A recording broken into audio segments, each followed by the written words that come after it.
Okay, alright. Ladies, gentlemen, and all who lie within and without, welcome back to the Strem. Alright. Now, if I'm not mistaken, this said something about a fast travel system. Okay. I forgot to check if that affects the time.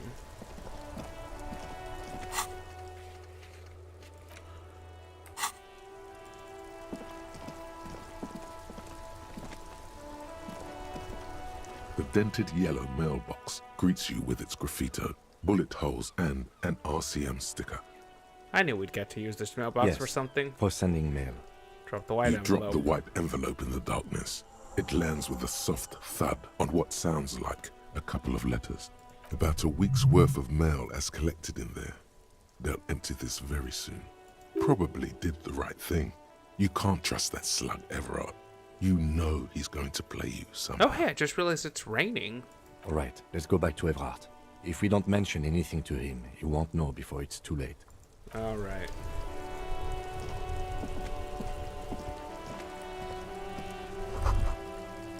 There's something down there.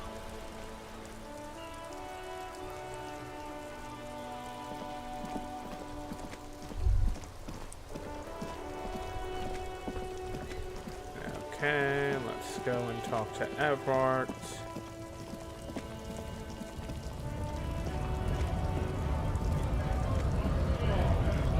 Do.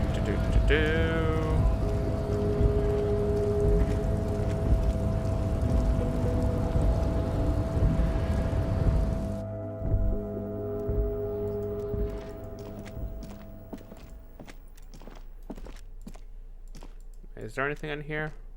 The file cabinet stands still. The drawer slide. Okay. Actually. The file cabinet stand. Remember, Leo, all items on the list. The drawer slide. Okay.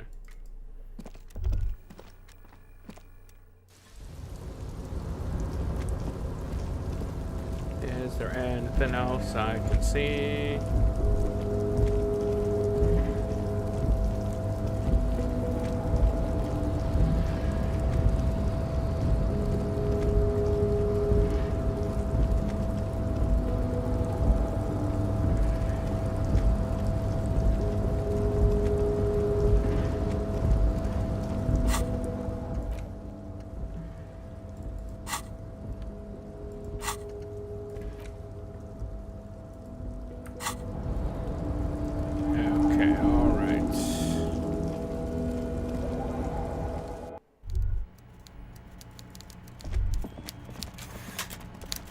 Everard.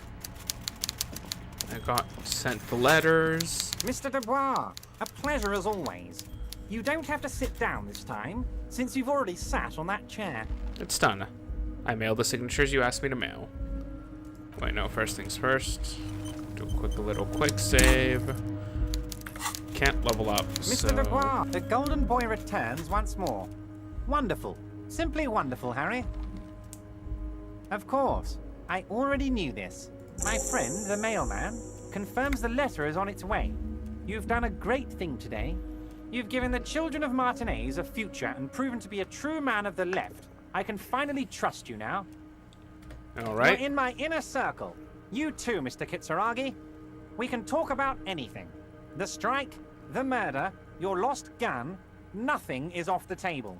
Phenomenal. Forging that signature really paid off. Well done, sire. By guile and deceit, you're in. Did you order that hangman killed? I did not, Harry. Although I am very, very glad he's dead. What do you gain from him being dead? A war, of course. And what do you have to gain from a war? Victory, Mr. Kitsuragi. I have victory to gain. We are going to start a war with the Wild Pines group and win before they even realize there is a war. Have you ever seen what I have. It's a great story, Harry. Did you also know how the bee colony kills the giant hornet? They swarm and blanket it entirely until it suffers a massive heat stroke and dies. Harry, we outnumber them 1,500 to 1. And that's just Martinez. With all the unions in Revachol, and with public opinion on our side, we can hold off 2 men. or 15 men, or even 50 men. Do you have public opinion, though? The more they send, the worse it's going to look for them. They made a huge mistake hiring those guys. No one likes foreign mercenaries. The leftists hate them, the fascists hate them, even the moralists think they're in bad taste. How's this connected to Harry, strike? there is no strike, only war. Class war. Or, in business terms, a dawn raid. Or wait. Is that when you still pay them something? Because we won't do that. We're not going to give nothing. We're going to take Terminal B away from them. The roads, the gates, the containers, that big crane, even the damn coffee maker. We're going to take all of it for the people, and fuck Wild Pines. The word fuck rings like a gunshot from his mouth. He doesn't swear often. So that's why you haven't let Joyce in? Yes. It's also why I let that midget Gaumont go. He's too nice. I can't put him through this. Plus, he knows how to get in here. That woman can't tell her tits from her asshole. She has no chance. Why are you telling me your plans? Because we're friends, Harry. Besides, it doesn't matter now. You can go Okay. tell her if you want. It won't change the course of events. We have a significant head start. It's already happening. How many of you guys are in the union? 2,372. Plus yours truly, of course. 2,373 is a sizable contingent for a labor organization in Revachol. How are you going to fund your no independent harbor? Oh, you mean what sort of goods are going to be flowing through? How am I going to replace all the contacts we'll lose once the poo-poo hits the fan? The clients will ditch us. Harry, we've thought of everything. Clients would take a well-known multinational conglomerate over a local mobster any day. You can't possibly hope to continue like you have. Sure, some will go, but mark my words. The company will be unpleasantly surprised to see how many of them stay loyal to Martinez and to the new competitive contracts we can offer. With renewed zeal sparked by communal ownership, the men will be shipping those containers double time. You'll be surprised to see how fast things go without parasites latching on. We'll have our hands free to pursue bold, exotic new revenue streams. What kind of bold exotic new revenue streams? Haven't you seen the crates outside, Harry? There's all sorts of fun stuff inside them. I mean, heck, this one has you and the lieutenant, me, and my novelty swordfish clock. Did he just deflate slightly? Was there something he wanted you to ask about? Maybe you should come back if you learn something relevant and ask again. You should definitely come back here and ask again if you learn more about the Union's dealings. There's something he's not telling you. Can I get my gun Harry, now? I've got to be honest with you. Your gun was found 2 days ago. Withholding this information weighed heavily on me, but it had to be done. Fine, where is An it? old woman has it, and let me tell you, Harry, word on the street is she's a character, so watch out. This must be the woman who bought the gun from Roy.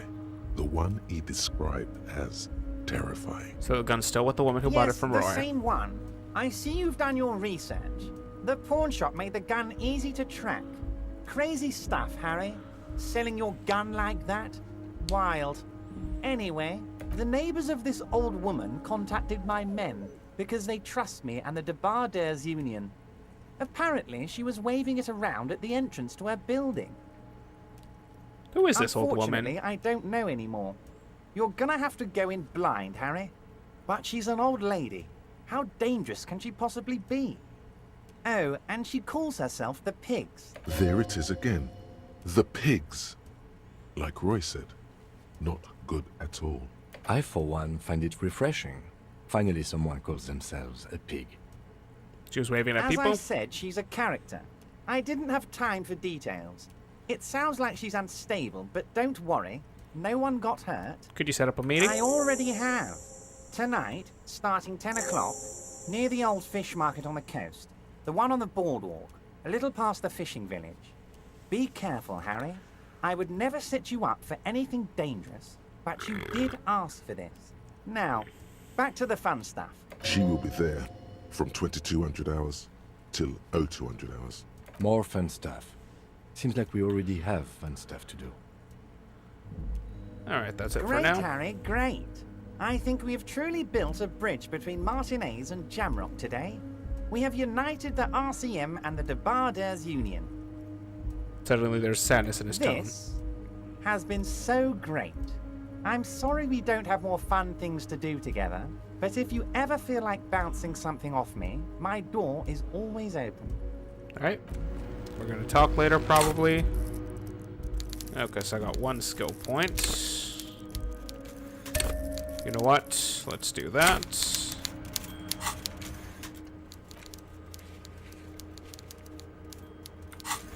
Okay, alright.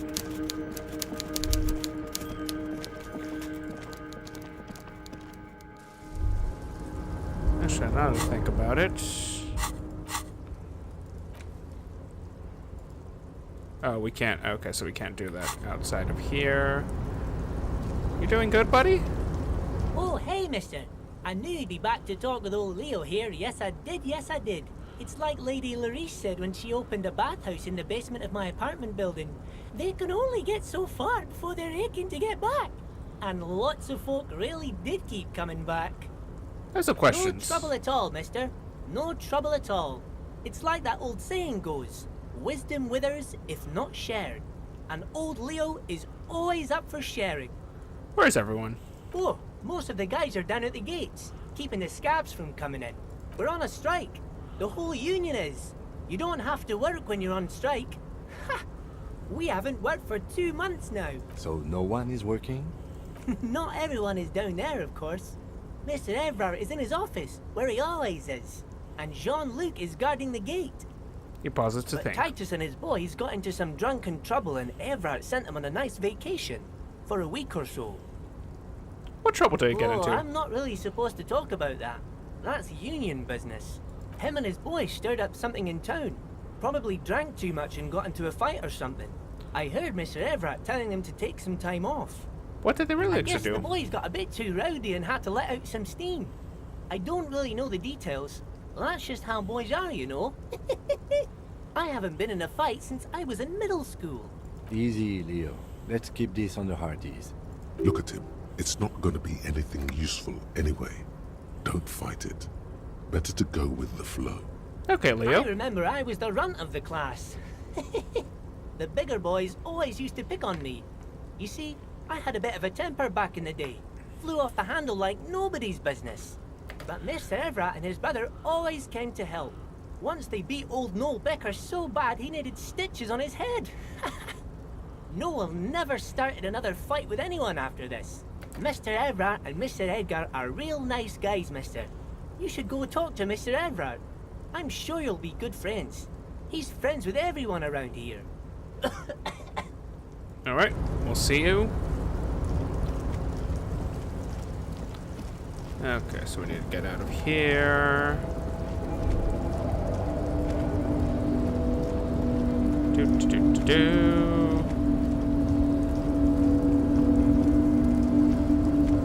Let the pathfinding help this out.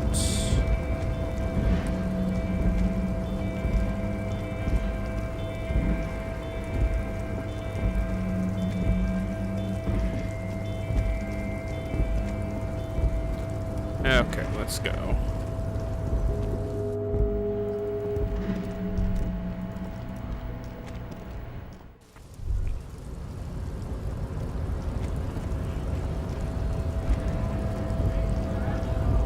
Hola, Wandering Man. How can I help you? Okay, so now we got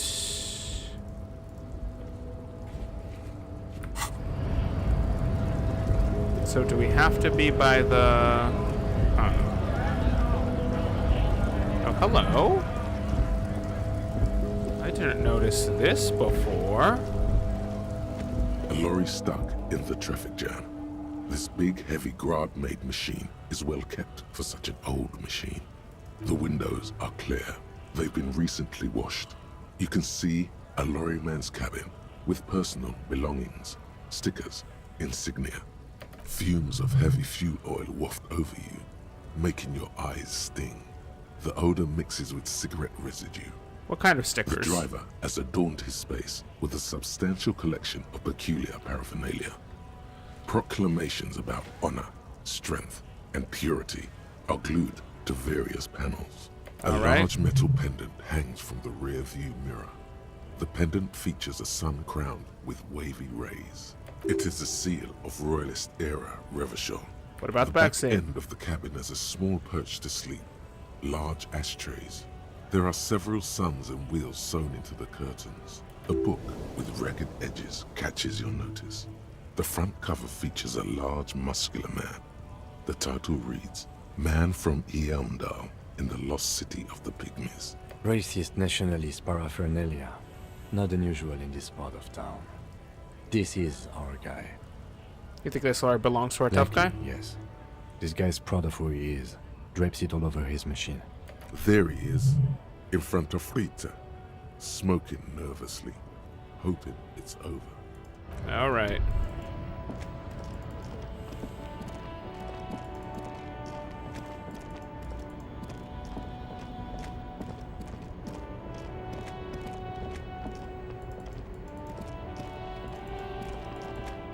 All right. So let's see, anything new? Inside, you see a set of steering levers, a radio microphone, a This is Precinct 57. Still no word, I'm afraid, sir. I know it must be frustrating. Was there anything else you wanted to ask? 57. In the cabin, you see a Okay, so... Now can we fast travel? Okay, yes we can. Okay, that doesn't... Interesting.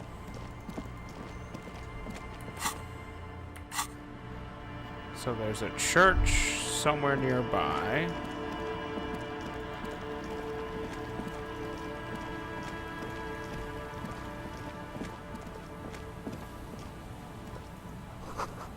Rust Eden letters.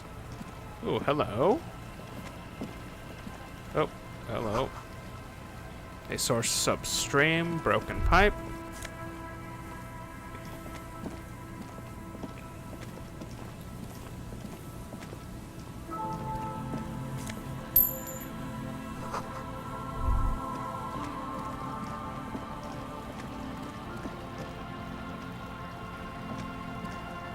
Oh, wait, nope. You should come back here when it snows. A strange feeling.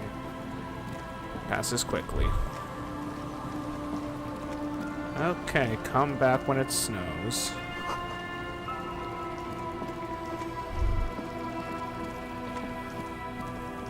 Oh, hello? An unsuccessful model.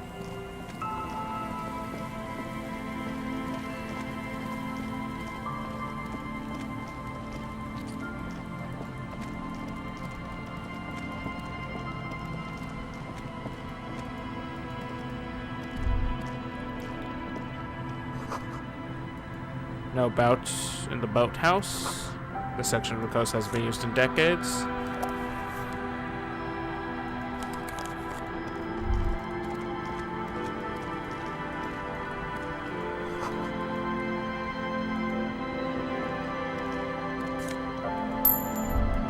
And I won't say no to more money.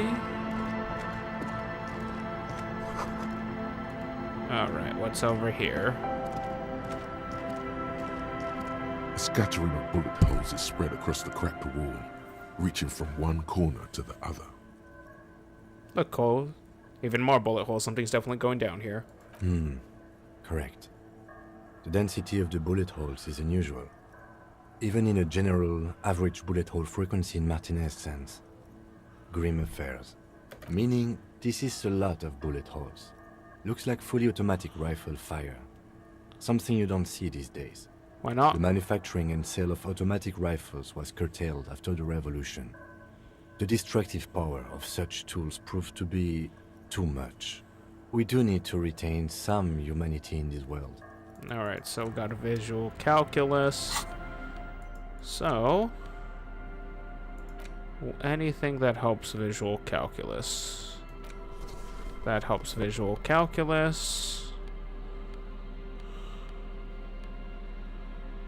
That also helps visual calculus.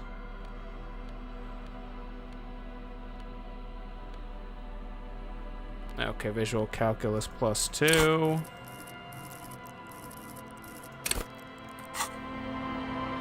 A scattering of bullet holes is spread across the cracked wall. A row of ghostly shades stand facing the wall. There are many of them, a dozen at least, their heads lowered and eyes blindfolded.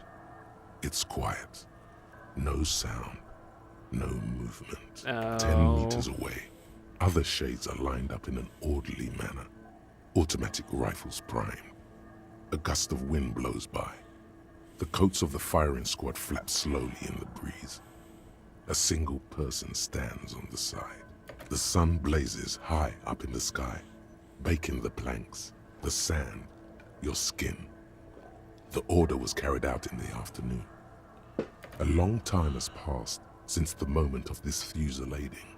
Rain and brine have since washed all the blood away. Not a trace remains. What is The this? abundance of bullet holes leads to two options. Either an inordinate amount of executions were performed here, or they did not use a conscience round, where only one soldier has the loaded rifle. Looks like this was a mass execution with everyone fully armed. Look at the people A against host the of wall. men, probably in everyday clothes, ragged from the conflict and covered in dust. They were not sitting, a common practice for executions in some nations, as demonstrated by the height level of the bullet holes. They stand, facing the wall. It's impossible to discern any details about their personality or background. Look at the soldiers. 7 men in combat uniforms and dark coats, holding automatic rifles aimed at the people. Soldiers from some side, but from which one? Look at the person on the side. commandant, the one who gives the order. Machine gun fire crackling through the air. The lights of the muzzle flashes dancing on his face. Who was this? Who in this execution? I don't know who died here, lined up beside that horrible wall. It could have been any of the parties involved in the revolution. Perhaps the ones executed here were the loyalist conservatives, killed by the communists at the start of the Civil War. Or it could have been the communists, put to death during the last stretch of the conflict by the coalition forces. It could even have been the employees of the failed R&D center down the coast, as their building was taken over by the revolutionaries. Or maybe... What about people from the coalition, the so-called moralists? Yeah. It's very unlikely the coalition forces were the ones who died here. They were always the last ones against the wall. To be honest, if a coalition member was anyone in this situation, it was the commandant, the superior giving the orders. Woof. A cold sea wind blows away the figures.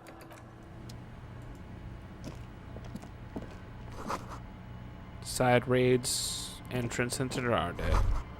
An old ticket booth, no longer in operation. People paid money to park here. No one would pay now. Oh, hello. The door is not only barred shut, it's inaccessible. Actually, I can... Okay, we can't go over there.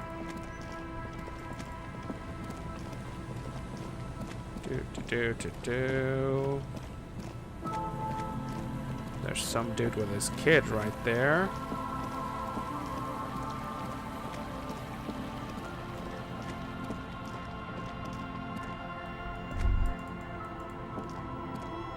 Okay, there's no way to get over there, I see.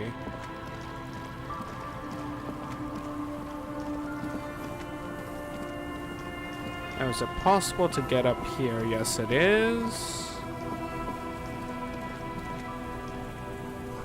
Bars cover these long, dusty windows. Oh, hello.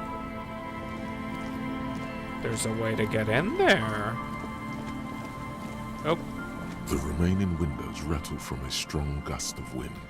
They're covered in a thick layer of grime. They must have been like this for 40 years. Try to see Dripping inside. water falls from a high place. All you can see is the shadow of a collapsing staircase. There's rust and corrosion on the bars. They're foaming with it. And a small layer of white salt from the sea. Lieutenant. No, I won't even try. You know, I had a partner once. They called him Eyes, because he had to show me things. It's that bad.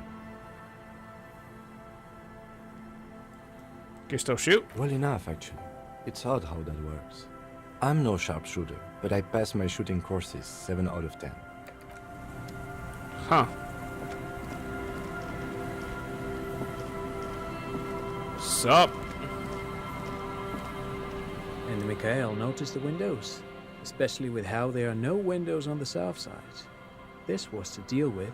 The barman says to some point to the weather-worn ruins. He sees you and approaches You a smile. officers, come to investigate the historic subtext of West Martinez? I'm Tran Heilestam. You must be Kim Kitsuragi, right? I was just telling my son about this building. Wait, how do you know our Not names? a lot of people realize the historic significance here. Very rich in hypertext. Nice to meet you. Hold on, hypertext? Yes, hypertext. Young Carp and the collection of cultural hyperlinks. Wait, what's that about Windows Oh, before? yes. So, Mikhail, they had to deal with monitor glare, especially in the summer. They still had vector monitors back then. That was 49 years ago. So they didn't have windows on the south wall. You and Kim know each other? No, I can't say that we've met before, but I've heard of Kim, of course. Mikhail, say hi to the officers. Child stays hidden behind the hem of his failing coat, clutching his worm-themed Mikhail's a coloring little book. tired today. We spent all night trying to run Orbis on his radio computer. Have you heard of it? It's a programming language used in Grad. Quite tricky, but he wanted to play this Grad-made adventure program. We've been getting really into verbs lately. The man speaks in the artificial cadence of a professor, or someone who's been on too many radio shows. But I assume you're not here for giant worms when there are so many real things to see. Just as I was telling Mikhail before, this is where the Coalition landed in 08. We could be standing on what is the most interesting landmark in Revachol West. Wow, get a load of this guy. He really enjoys his trivia. The Orbis programming language was named after its inventor, Victor Orbis, a cybernetician from Grad. They run Vox in the Occidental countries. What's so fascinating about an empty old building? Aha! But it's not just any empty old building. He raises his hand to his eyes. Springtime sun warming his hands and face. All 4 of you admire the mural before What you. not a lot of people know is this used to be the R&D department of Felt Electrical. And Felt, which now sells ink cartridges mostly, was once a top dog in the turn-of-the-century cybernetics boom. Hold on, what's R&D? Look at the building looming over It you. looks old and weathered, with seagulls picking apart its stone and metal carcass. Bushy undergrowth has taken hold of the collapsed rooftop. Some kind of bird has set up a nest on a broken windowsill. Wait, what's an R&D department? Apologies, it's an acronym for research and development. They don't use it anymore. He smiles You're brightly. probably more familiar with RTD, Research and Technological Development. Okay, so there's a genuine reason he wouldn't have Mayor known. Kalpa, you are not familiar with that one either. This man is a bookhead. I don't think I've ever heard about this field That's electrical. not surprising. Only a vestigial ink cartridge and ferrotape manufacturer remains. They started out as a midway electronics outfit in Königstein 2 centuries ago. After an aggressive move to Revachol, Feld became a global player in the emerging personal electronics market of the pre-revolutionary era. Ooh. Still, Tricentennial was beating them in business machines. But Feld had an ace up their sleeve, or should I say they were developing an ace up their sleeve. I'm mixing my metaphors here.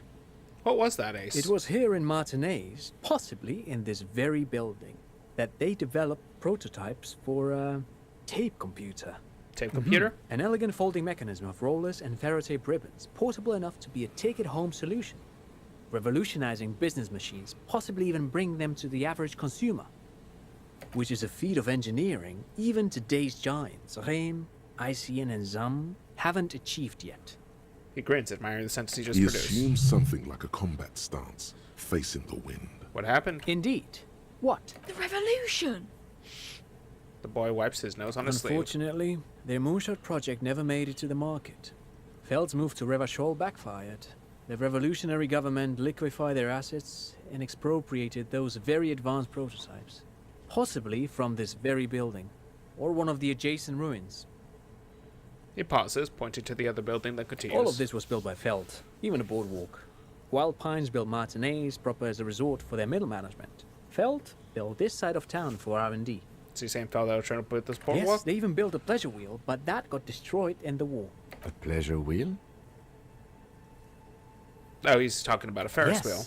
To lure in their star engineers. This part of Martinez was nothing but reeds before Feld arrived. They had to make the prospect of living here attractive. It was supposed to become a global center for innovation in cybernetics. But history had other plans. What happened to the engineers? Oh, I'm afraid it didn't end well for the boys. But this story is a bit too dark for little Mikhail here. Now, if you were to ask about tape computers... He means that the boys got shot by the communists. The boys were bourgeois. Alright, I'm not going to say that to the child. That's a terrible idea. Tape computers. What did the revolutionists do with these advanced tape computers? They used them for military communications, but also to write and send out press releases. The most notorious example being Le Décret de Mars. The Declaration of Mars? That's the Mars Decree? I mean Oh, the the Mars radio Decree. transmission sent out to news agencies and world governments by the newly created Commune of Revachol on the 7th of March in the year 02. A short-lived legislative foundation for a short-lived utopia. It's a beautiful piece of text, actually. A singer-songwriter I know, Charette, called it a love poem to Revachol on her political concept album, Bombe Bessere d'Insolente. You should read it.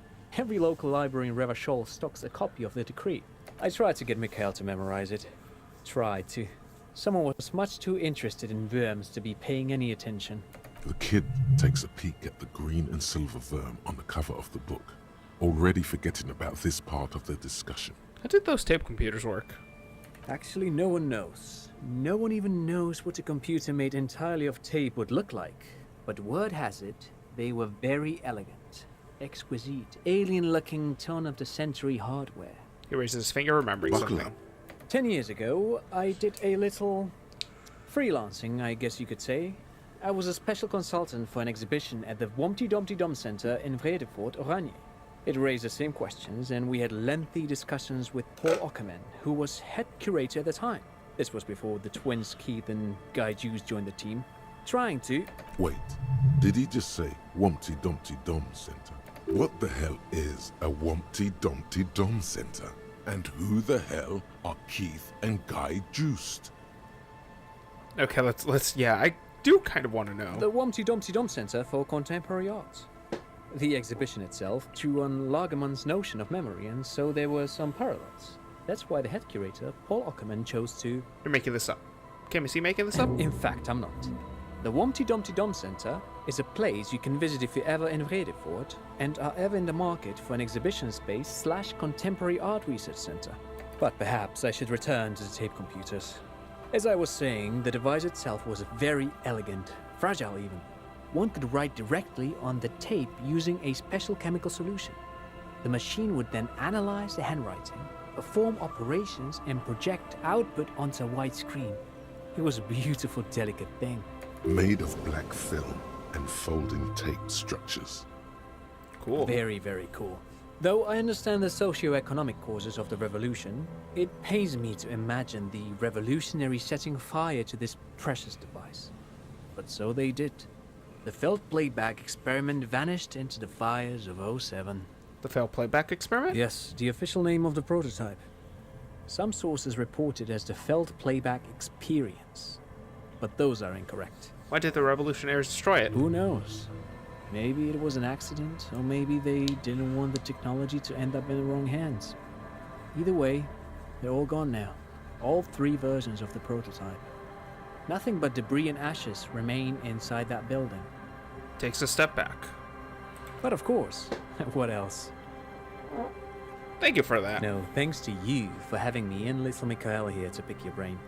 A very interesting conversation indeed. Pick your brain. If anything, this was rather one-sided. He did the talking. Whatever. Alright.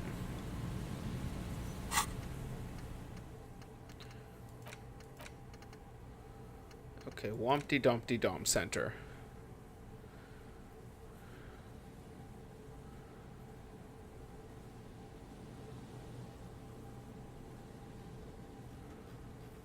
Head curators of this art exhibition is the Wompty Dumpty. Okay, there. So let's take a look at the sign. You see a once bright mural towering above you. The signage has peeled off over the years, but you can still make out Feld Electrical R&D. A slogan used to intertwine with the loops a long time ago. Now, only a shadow of peeled letters remains. It says, "Tomorrow is just a whisper away." Tomorrow is just a whisper away. Looks like tomorrow never came. Lieutenant raises the collar of his bomber jacket.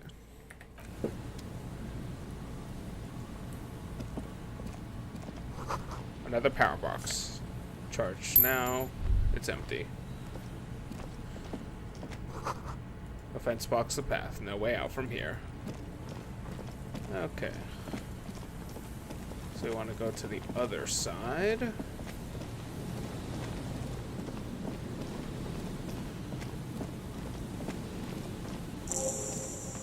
Oh, quick travel to the church unlocked. Lovely. A metal payphone under a yellow... Okay, we don't have any phone callers to... anybody to phone call. A dead phone, a smashed reader, like someone hung up too hard. Okay, so we got... no, we'll keep that. Wait, am I wearing anything that fucks up my shivers?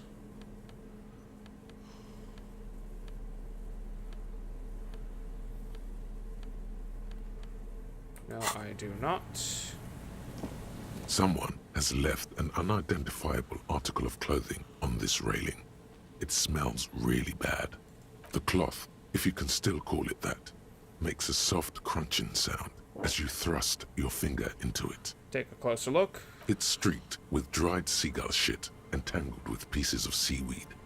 A dangling arm suggests that there might be a jacket beneath the crust of filth. It seems likely that it was left in the surf until someone laid it out on this fence to dry out. Unfortunately, that just seems to have stiffened it into a shapeless mass. Please tell me you're not taking that with you. It might be a clue. You think our suspect is a seagull who's been defecating on unsuspecting jackets? It could have been multiple seagulls. A poet could write a dozen verses and still not begin to capture the profound vexation in that sigh. You should still take it.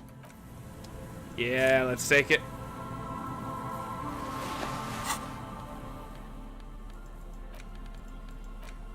This jacket, it's streaked with seagull ship and Barbarossa's F. As you hold it in your hands, it makes an uncomfortable crunching sound. Man, how did this jacket get It's so a sordid, disgusting? filthy tale, not for the weak. Are you sure you can stomach it? Some secrets are better left uncovered. Don't even try. Seriously. Think It about it. occurs to you that you're not even holding the jacket itself, but rather the thick crust of jetsam and seagull shit that ensconces it. It smells like a dead sea creature, tangled in grey strands of seaweed. It must have spent quite some time in the water before the tide deposited it ashore. Okay, but what's the crust made of? Somehow, it was carried or dragged to the boardwalk. If not by human hands, then perhaps the feral dogs that prowl the beaches at night. The faint impressions of many footprints are also present, though it's impossible to tell what kind or how many. Suffice to say, the jacket spent some time on the ground before someone draped it over the railing. What happened? The crust is hard. This jacket spent at least a day baking in the sun. Who knows what happened to it then? Somewhere, high above the city, a pair of seagulls trace loops through the air. They are like the bombardiers of the aerostatic brigades, gliding above a target-rich environment. All of a sudden, the bomb bay doors open, and their white glittering payload rushes to the ground. Splat! An explosion of white on a man's shoe. A curse goes up, but the birds do not hear. I feel like I really understood this jacket now. Alright.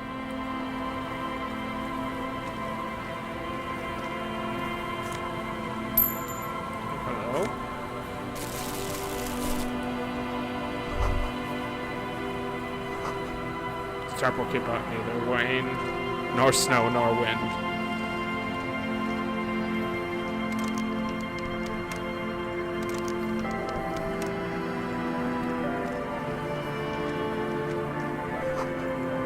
Coin operating weighing machine. Oh, hello.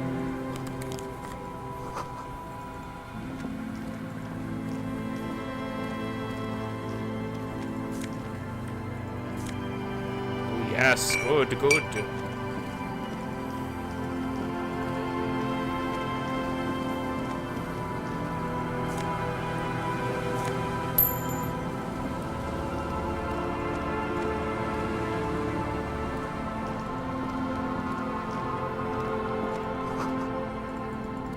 A big wine canister. The smell.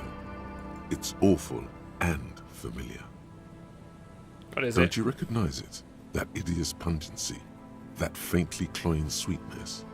Only death smells like that. It is death. It must be. Can't hold up. The lieutenant has already brought a handkerchief to his nose. Oof. Careful there. Floorboards look rotten and weak. There's some tear, an empty cigarette package, and a crumpled kebab wrapper in the trash bin. Two empty bottles of Tallulah vodka and a can of black potent porter is all you find. No, there's more in there. Livis strawberry liquor, plus some Pilsner bottles too. Better not pick them up. They seem unhygienic. A tragedy. Examine the cigarette package. Whoever tossed it here was a heavy smoker. The brand name reads Red Astra. Red Astra is the black market version of Astra cigarettes, known for their high tar content. Examine the You see kebab. traces of mayonnaise and ketchup on it, as well as a tomato wedge. The wrapper reads Shish Kebab Revachol. It's no older than a day or two. No mold yet. It's hard to concentrate in the smell. The sea air brings some relief. And we got the body. A man lies on the boardwalk, his limbs bent and neck turned at an unnatural angle. Right next to him is an empty bottle of spirits. In his cramped hand, a chewing gum wrapper. Half of his body has slipped between the cracked boardwalk, starting with the right leg. The fall has left him broken, contorted like a sad puppet. The smell is not as bad as a 2-week-old corpse, but it's definitely heading there. Hold on. The lieutenant squats next to the corpse and examines his face. Two bulging eyes stare at him, back at him, void of any sense of Lividity life. is faintly pronounced. Whoever this is, he's been dead for 2 days. No longer. We need to investigate. Calm now. Carefully. Just another day. Just another dead body. Breathe. Study the man's clothes. He's wearing mud-caked boots, beige trousers, and an old brown leather jacket with a bright blue lining. There are traces of kebab sauce on his chest. The leather jacket suits him well. It must be custom made. You find some sunflower seeds and a rain-soaked library card folded into two. His jacket feels sodden and heavy under your hand. Good. We should take a look at that library card after this is done. Study the man The himself. man has fallen through a crack in the boardwalk and hit his head against the metal bench. Coagulated Oof. blood covers his black hair. One of his feet is still dangling through the hole. Man. It's kind of one of the things that, like... Just the thought of, like, when you fall... It's like... Falling is long enough for you to, like... If you fall and you hit your head, it's basically like you're someone smashing a giant concrete cinder block against your head at full velocity. And that's why, like... That's one of the reasons why if people take up fighting, one of the things they're taught is to never fight. Because if you punch someone and they go down wrong, they can just... That is the end of that, and suddenly you have committed a murder. Oof. A bad fall. It might have been dark outside. This place is a minefield in the dark. When damp, these boards are really slippery. Even a sober man could lose their balance here. Examine His face. expression is dull, like the sea behind him. drops of water shining on his moustache. His eyes, empty and wide, look frightening in their frozen gaze. Height, 170 to 175 centimeters. Curly hair, stout build. Age, approximately 50 to 60 years. Study the There's some surroundings. dried blood on the metal bench, right where the corpse's head rests.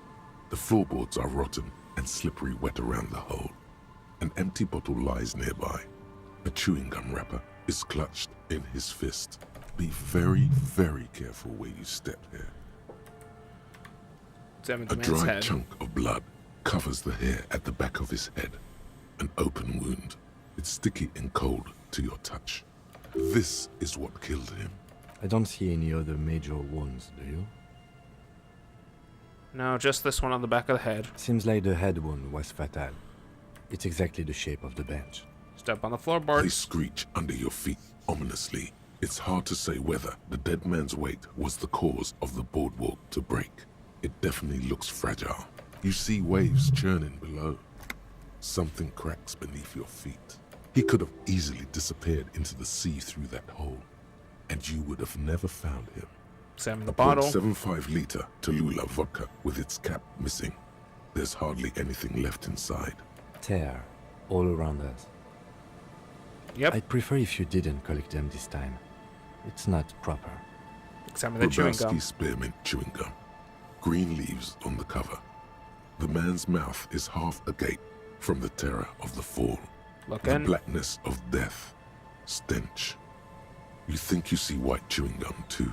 Confirmed. Nearly the whole pack is there. Solidified on his lower rear teeth. He ate the whole pack, right? It's to cover the smell of alcohol before going home. The worst thing is, I've seen it before. Almost the same scenario. Even the chewing gum. It's always the same. The Step back. entire boardwalk creaks in the wind as you take a step back. Who is this Looks man? like one of the locals. He'd have to know this spot to come here. You don't just walk over here. But that's just a lazy assumption. What do you think?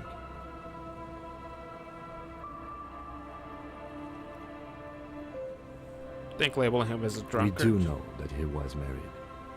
But you're right. Let's not run ahead. For now, all we know is that he's an unidentified middle-aged man found dead on the Martinez boardwalk.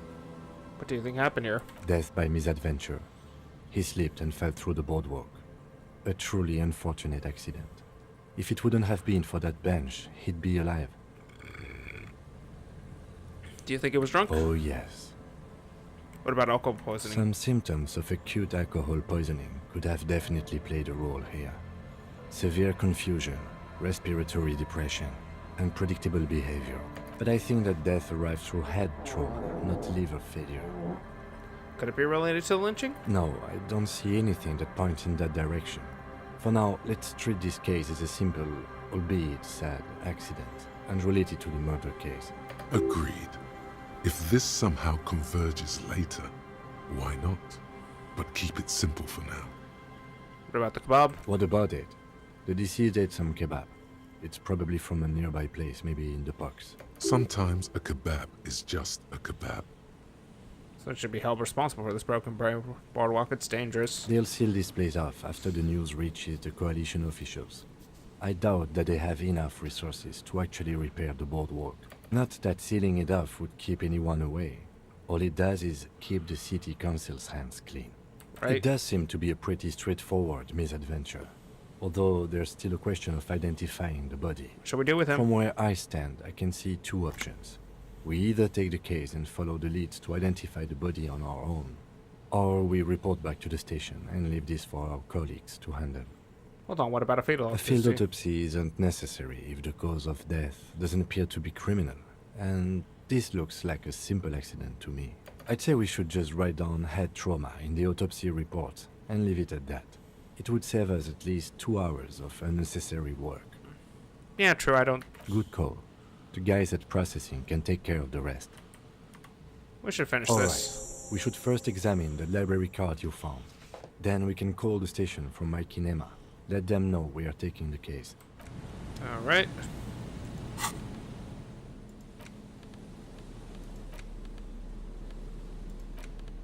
Okay.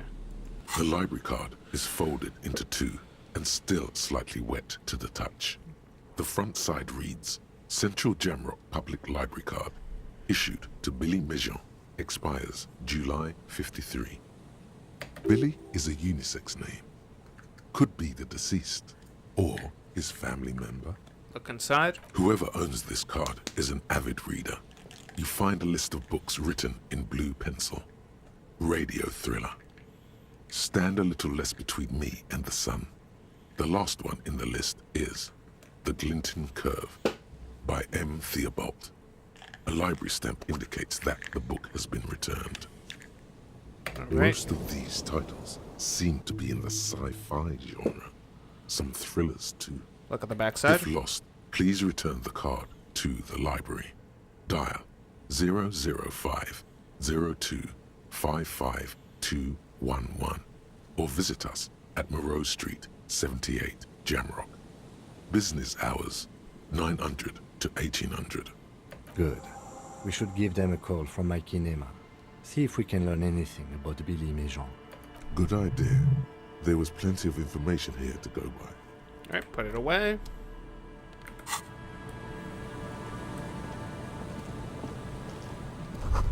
Coin-ops have been out of order for years.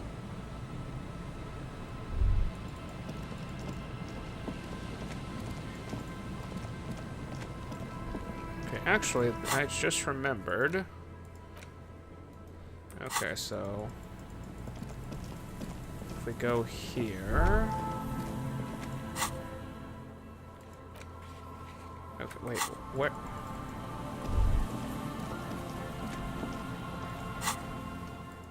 Okay, now we can fast travel.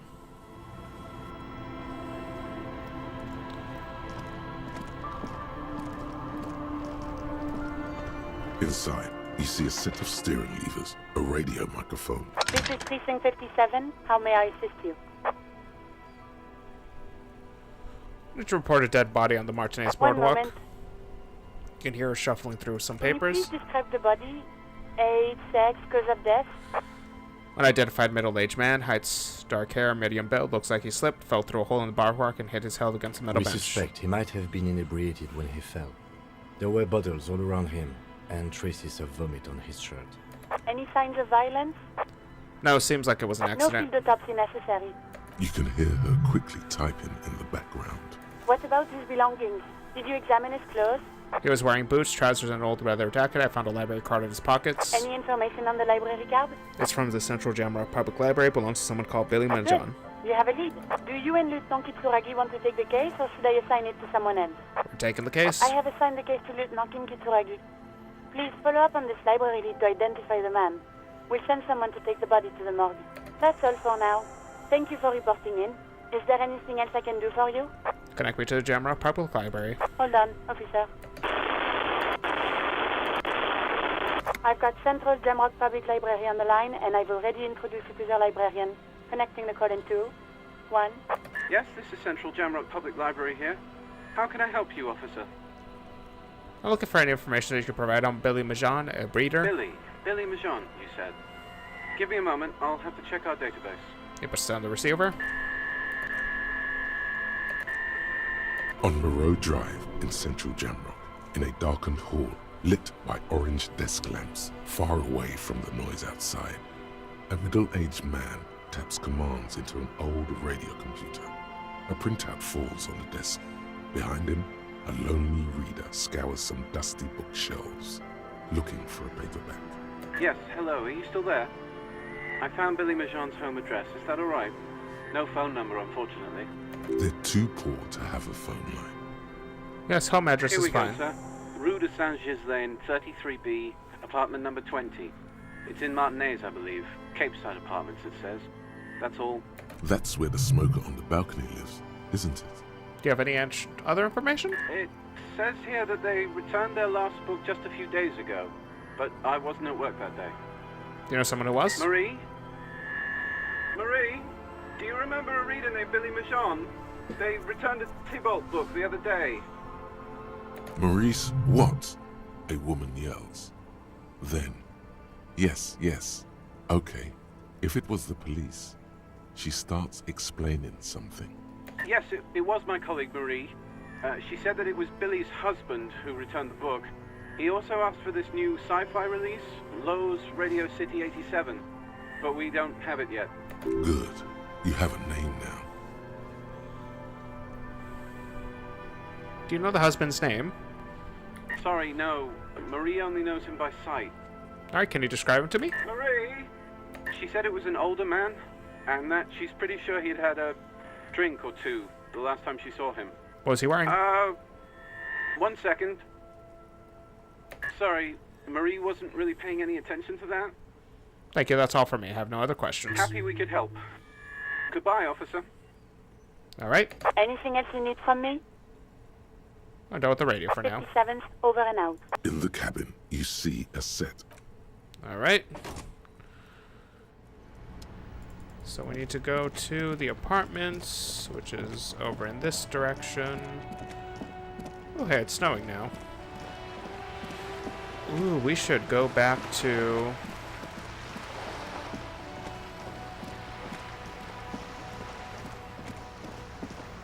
Hey, wait. Cindy. Hello again, officers. Have you come to admire my mural? Okay, alright. YOLO! You don't have the skills to execute something like this in practice. But, oh boy, the idea's going to blow her fucking mind. I'm going to create a highly detailed skeleton of an ancient bird that went extinct 1,000,000 years ago. She squints her eyes. And then I'm going to paint it red using heavy folio, and I'm going to fucking light it on fire. On fire! It's the Phoenix, get it? What do you say? I say, sod off. You don't have the technical skills to do that. I'm sorry, was the image offensive? Did you survive an avian attack as a Didn't we child? all? I like your idea. Should have thought of it myself. I don't need this kind of competition in my neighborhood. Damn, that was too strong. Art is Then bigger get than your either brush sis. from fucking art. Oops. My apologies. I guess I was trying too hard. Whoops. Alright.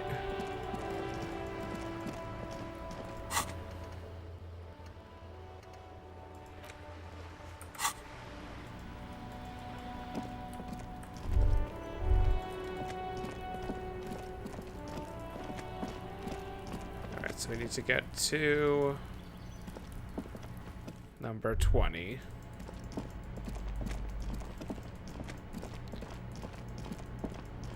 Wait, no, we want to go... Okay, so if he's 23...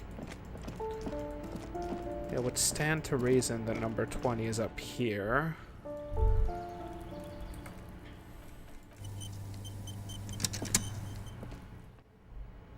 Wait, no, that is just literally got out of here.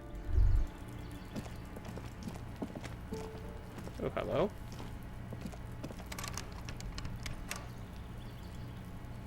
A weathered brown door. The number reads 20. Something smells good. Soup allons-y. The lieutenant motions to you to go ahead and knock. Hold on, Kim, we should discuss this before we move on. What should we expect? You're right. Let's talk this through. You hear light footsteps passing by the door and some folk music playing on the radio. We have our first preliminary identification. In all likelihood, the deceased is the husband of Billy Méjean. We need to confirm this, as well as deliver the death notification to Billy herself. Now, delivering a death notification is never an easy task. There's a reason why it's often called the most stressful part of our job. This is why it's usually done in pairs. You got this. I'll be monitoring reactions, ready to act if necessary. Do you have any advice? Dad, just don't say that you know how they feel. You don't. Alright. The lieutenant motions towards the door. Okay, before we do this, I kind of need to go to the bathroom, so I am going to do that real quick. First things first is... Oh god. Put it on BRB, and I shall be back in a moment.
All right. Right. All right, so let us knock. Hello? Who is it? And someone turns down the radio. Is this Billy and Majan's home? This is the police. Please open the door. A moment, please. Give us a moment. You hear shuffling inside. Tidying up. Nervously. Come in. The door is open. I am going to put my terror bag away. And we probably need empathy more than anything, I'm guessing. Do I have anything that increases empathy?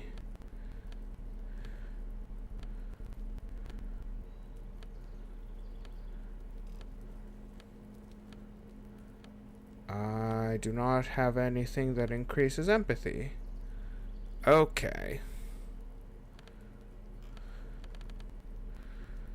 Whew.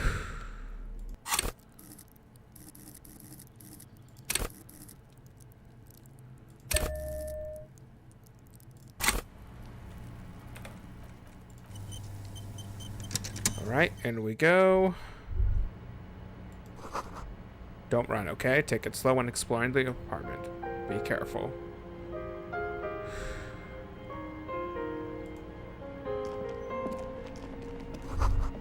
An empty pack of red Astra cigarettes. Windows covered in all soup. It's you from the bookstand. She just looks at you for a moment without knowing what to do. I don't think I introduced myself properly. I'm Billy. Would you like something to drink? Tea? Lemonade? We're out of coffee. The lieutenant has taken off his foggy glasses and is busy cleaning them in his handkerchief for now. You're on your own here. Condensation from stepping inside. Thank you, but I'm alright. Is this about Victor, my husband? Is he in some kind of trouble again? I can come pick him up in the station if that's what. Ooh. Keep it together. You don't want your body language to tell her the news. Sorry, I'm rambling. It's just that Victor often gets into all kinds of trouble. So, how can I help you? How about some small talk before you break the news? Okay.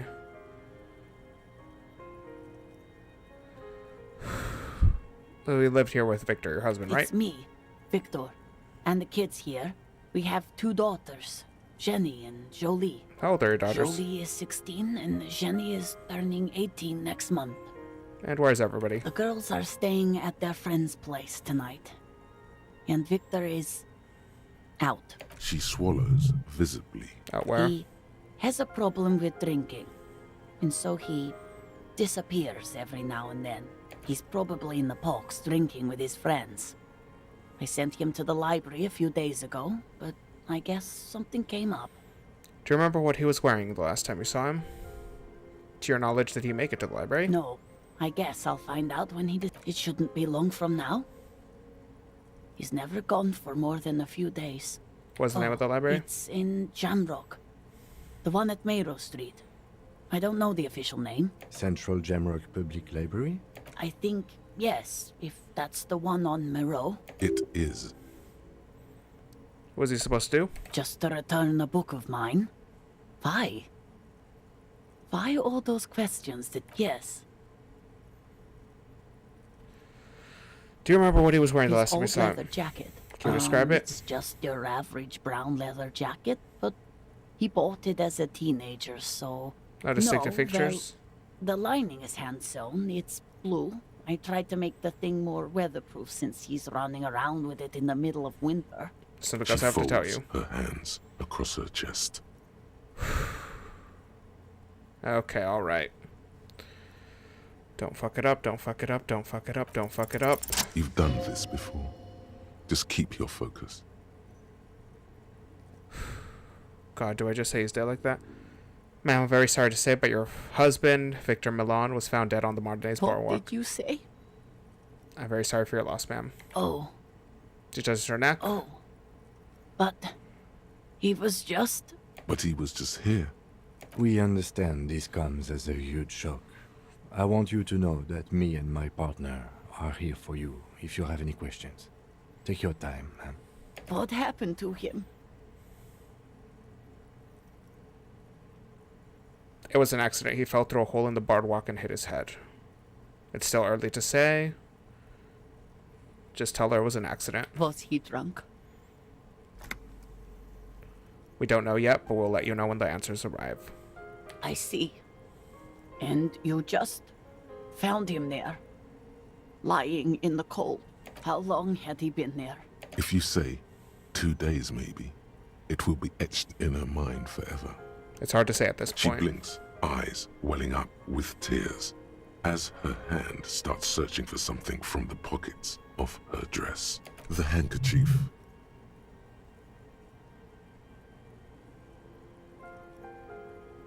Oh, let's just give her the...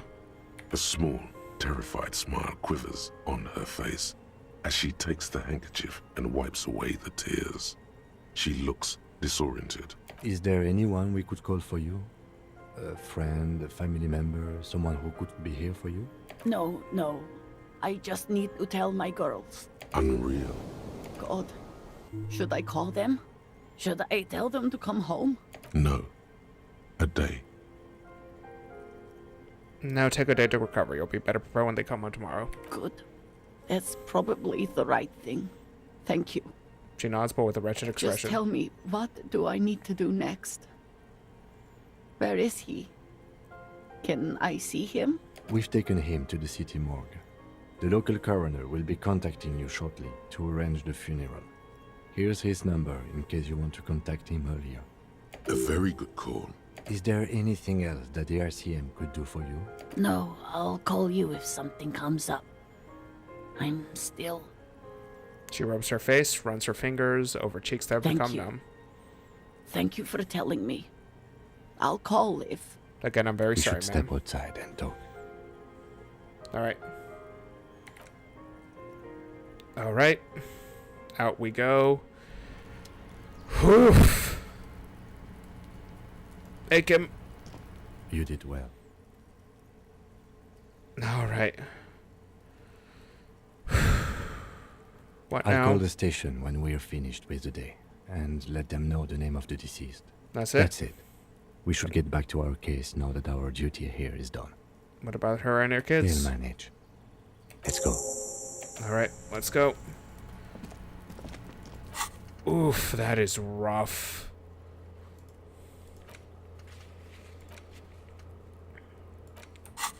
Okay, so now... Okay, so we need to get...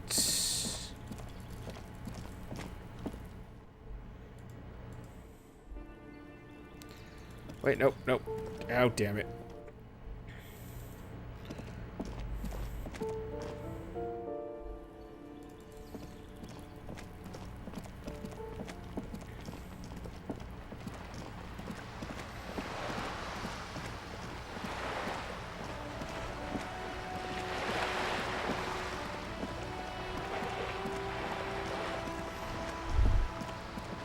Alright, sometimes it repopulates with tear and stuff. We should probably... Okay. Let's go to the church. Sign reads Saint Boutin. Saint Brune. Dusty pews. An altar shrouded dark. Some money. Oh, hello? Feel the shadow of a very large building fall on you. Okay, let's explore around for a bit. Look inside. Ooh.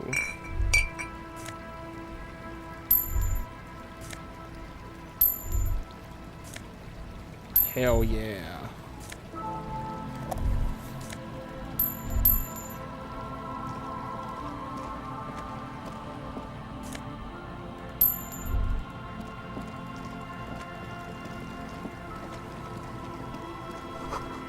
For a drawbridge.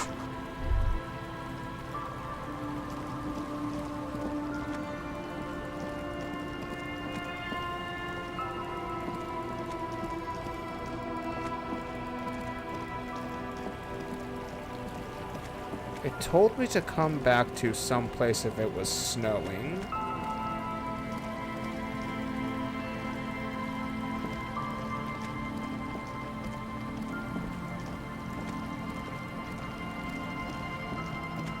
I'm not seeing anything.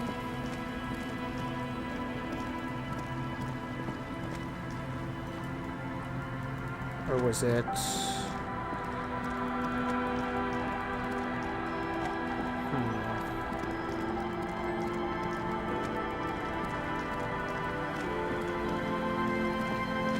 Interesting.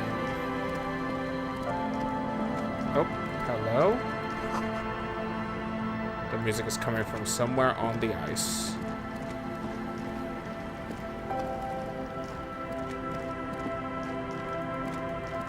Okay.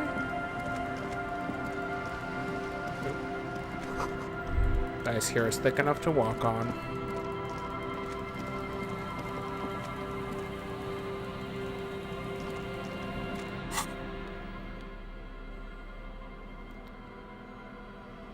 Oh, so, okay, so we can drink that.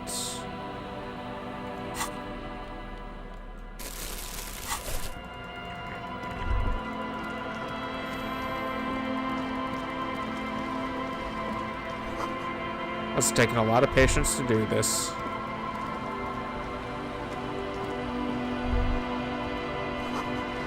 Painted with pastel, someone is trying to bring cheer to the world. Sup? In the late teens or early 20s, kneels on the ice with an electronic contraption in her hand. Hearing you approach, she looks up. Oh, hello there. It's cold out here, but she's not wearing a hat. She must be freezing. Where's your hat? Huh? Maybe she didn't hear you. So should you. I should and I do. Oh. I didn't notice that. It's nice. You should wear one too if you're planning on staying outside this world. Well, look, man, fuck the hat. Is that I'm sorry I said fuck the hat. I was concentrating on something else. My whole family swears and it rubbed off on me. What's your name? Estelle. Her hair is dyed blonde, with dark roots showing. There's a coarseness to her features, some masculinity below that timidness. Your surname? Why? Well, indeed, Okay. forget it. What's the device you got there? It's a portable recording device. It's for field recording. Low quality, but still. And the Actually, wires? just one wire. I picked on it till the braiding came loose. The wire leads to a contact microphone. What's a contact microphone? Contact mic records sounds from inside things, like this ice. Your mangled brain would like you to know there is a boxer called Contact Mike. Yeah? Any news on my wife's name? How about my mother? No. You're welcome. Does this have anything to do with Contact Mike? Yeah, I record stuff with it. No, I mean the boxer Contact Mike. No. This is a contact microphone. It's for recording inside solid objects. Contact mic just beats people up. Oh, do I just... Okay, I guess one of Harry's special interests is boxing now. An entire litany spews forth. You heard that right. A successful athlete who will overcome... Man, you are one weird cop. I'd say I'm just about normal. Now about that mic, not Mike. You do understand it all just sounds like Mike to me, right? How does that thing work? The mic? I don't exactly know. Somehow it doesn't pick up vibrations from the air. The book said it only picks up structure-borne sound, if you like technobabble. Where'd you get the mic from? Same place I got the recorder from. The Palaceum. The Palaceum? Oh, man. You haven't been to the Palaceum? It's the coolest place in this whole drug-addled shithole. It's a music club and a synthesizer workshop on Boogie Street in Jamrock. Musicians live there, like real musicians. I once saw Arno van Eyck. Sounds interesting. Who is this Arno guy? Guess you wouldn't know Van Eyck. Or really be a Palaceum-going kind of person. I got down. I don't know what that means. I grind. I don't know what that means either. Nor do I, but I have cramped pieces that are rock in the form of a wrecked tape player and a completely trashed hotel room. That's cool. Sucks, man. Was there something else? About the contact mic, perhaps? An entire Man, you are one weird cop. And for What yourself. Is it with you and this okay, if it floats your boat, I'll be more like Contact Mike and less like me. Self-respect is not meant to float any I'll boat keep but that your in own. mind for future. Okay. What are you doing out here in the cold? Recording, I guess. And what is it you're recording? I think I'm recording cracks in the ice, but there's no way to tell. Not without headphones. I think I just recorded your footsteps too. Not sure how that will sound. What happened to the old headphones? Wait, what happened to the headphones? My boyfriend sold them. What for? I don't know, man. Things. Just stuff you need for life. A lie. They were probably pawned off for something suspicious. And what are these recordings for? The musicians in the Palaceum used them for making music. They looped the stuff, cutting the tapes together. They make music out of cracks in the ice and keys jangling. Crazy sounds like that. It's hard to explain. Well, thankfully, we have YouTube and Heinbach, who is the best explanation for this kind of music. Anyway, I thought I'd make some too. It's supposed to be, like, a music place anyway. I don't really know what I'm doing. They use synthesizers too. I don't have a synthesizer. The sharp drop in endorphins is almost visible, like a warm blanket has fallen off her shoulders. The wave of chill, the quivering jaw, indications of a drug high. Take this, you're called. No, man, fuck that, I'm cool. I'm sorry I said that. I'm sorry about the fuck. It's okay. There's your glance. Could be happy you need more than I do. Thanks. It's a bit large, Richard. You said it's supposed to be a music place. What is? That? The boys think it could be a place, like the Palaceum or something. Stupid. It's really not going to be a Palaceum, that's for sure. And who are these boys? The boys? Yeah. Andre and the guys. They're inside, in the tent. And why is that? Why are you freezing out here while the They boys are got inside? too much stuff crammed in there. No room. Stuff like Music what? stuff mostly. Like this tape recorder, but bigger. And there's piles of it. You mean like the headphones? Yep. They were pretty. I'm sorry we sold those. That stuff is more expensive than I am. More expensive than any of us, really. Doesn't matter. I can take the cold.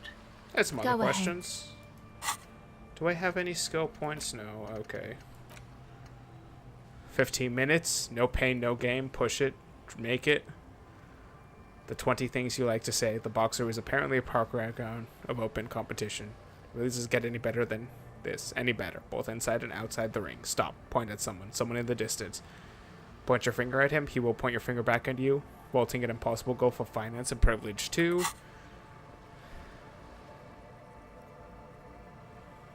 Tell me more about this music place. It's supposed to become like a club for anodic dance music, like that new style of synthesizer stuff they play at the Palaceum.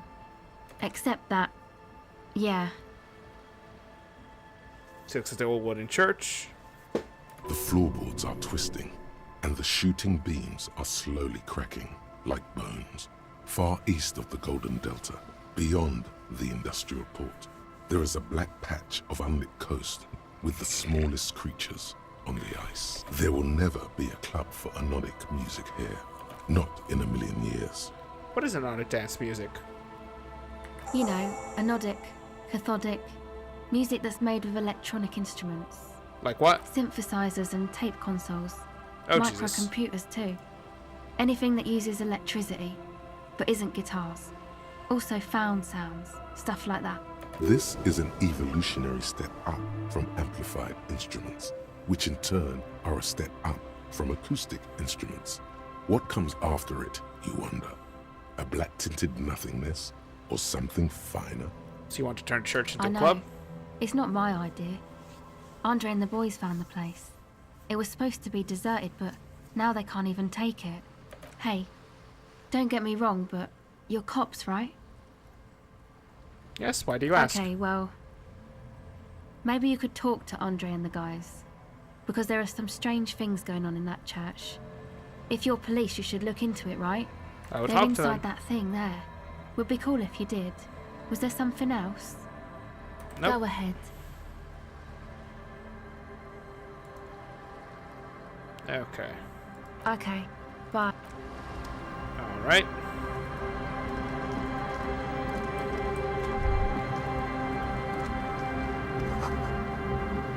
Yes. I shall internalize the litany of contact, Mike.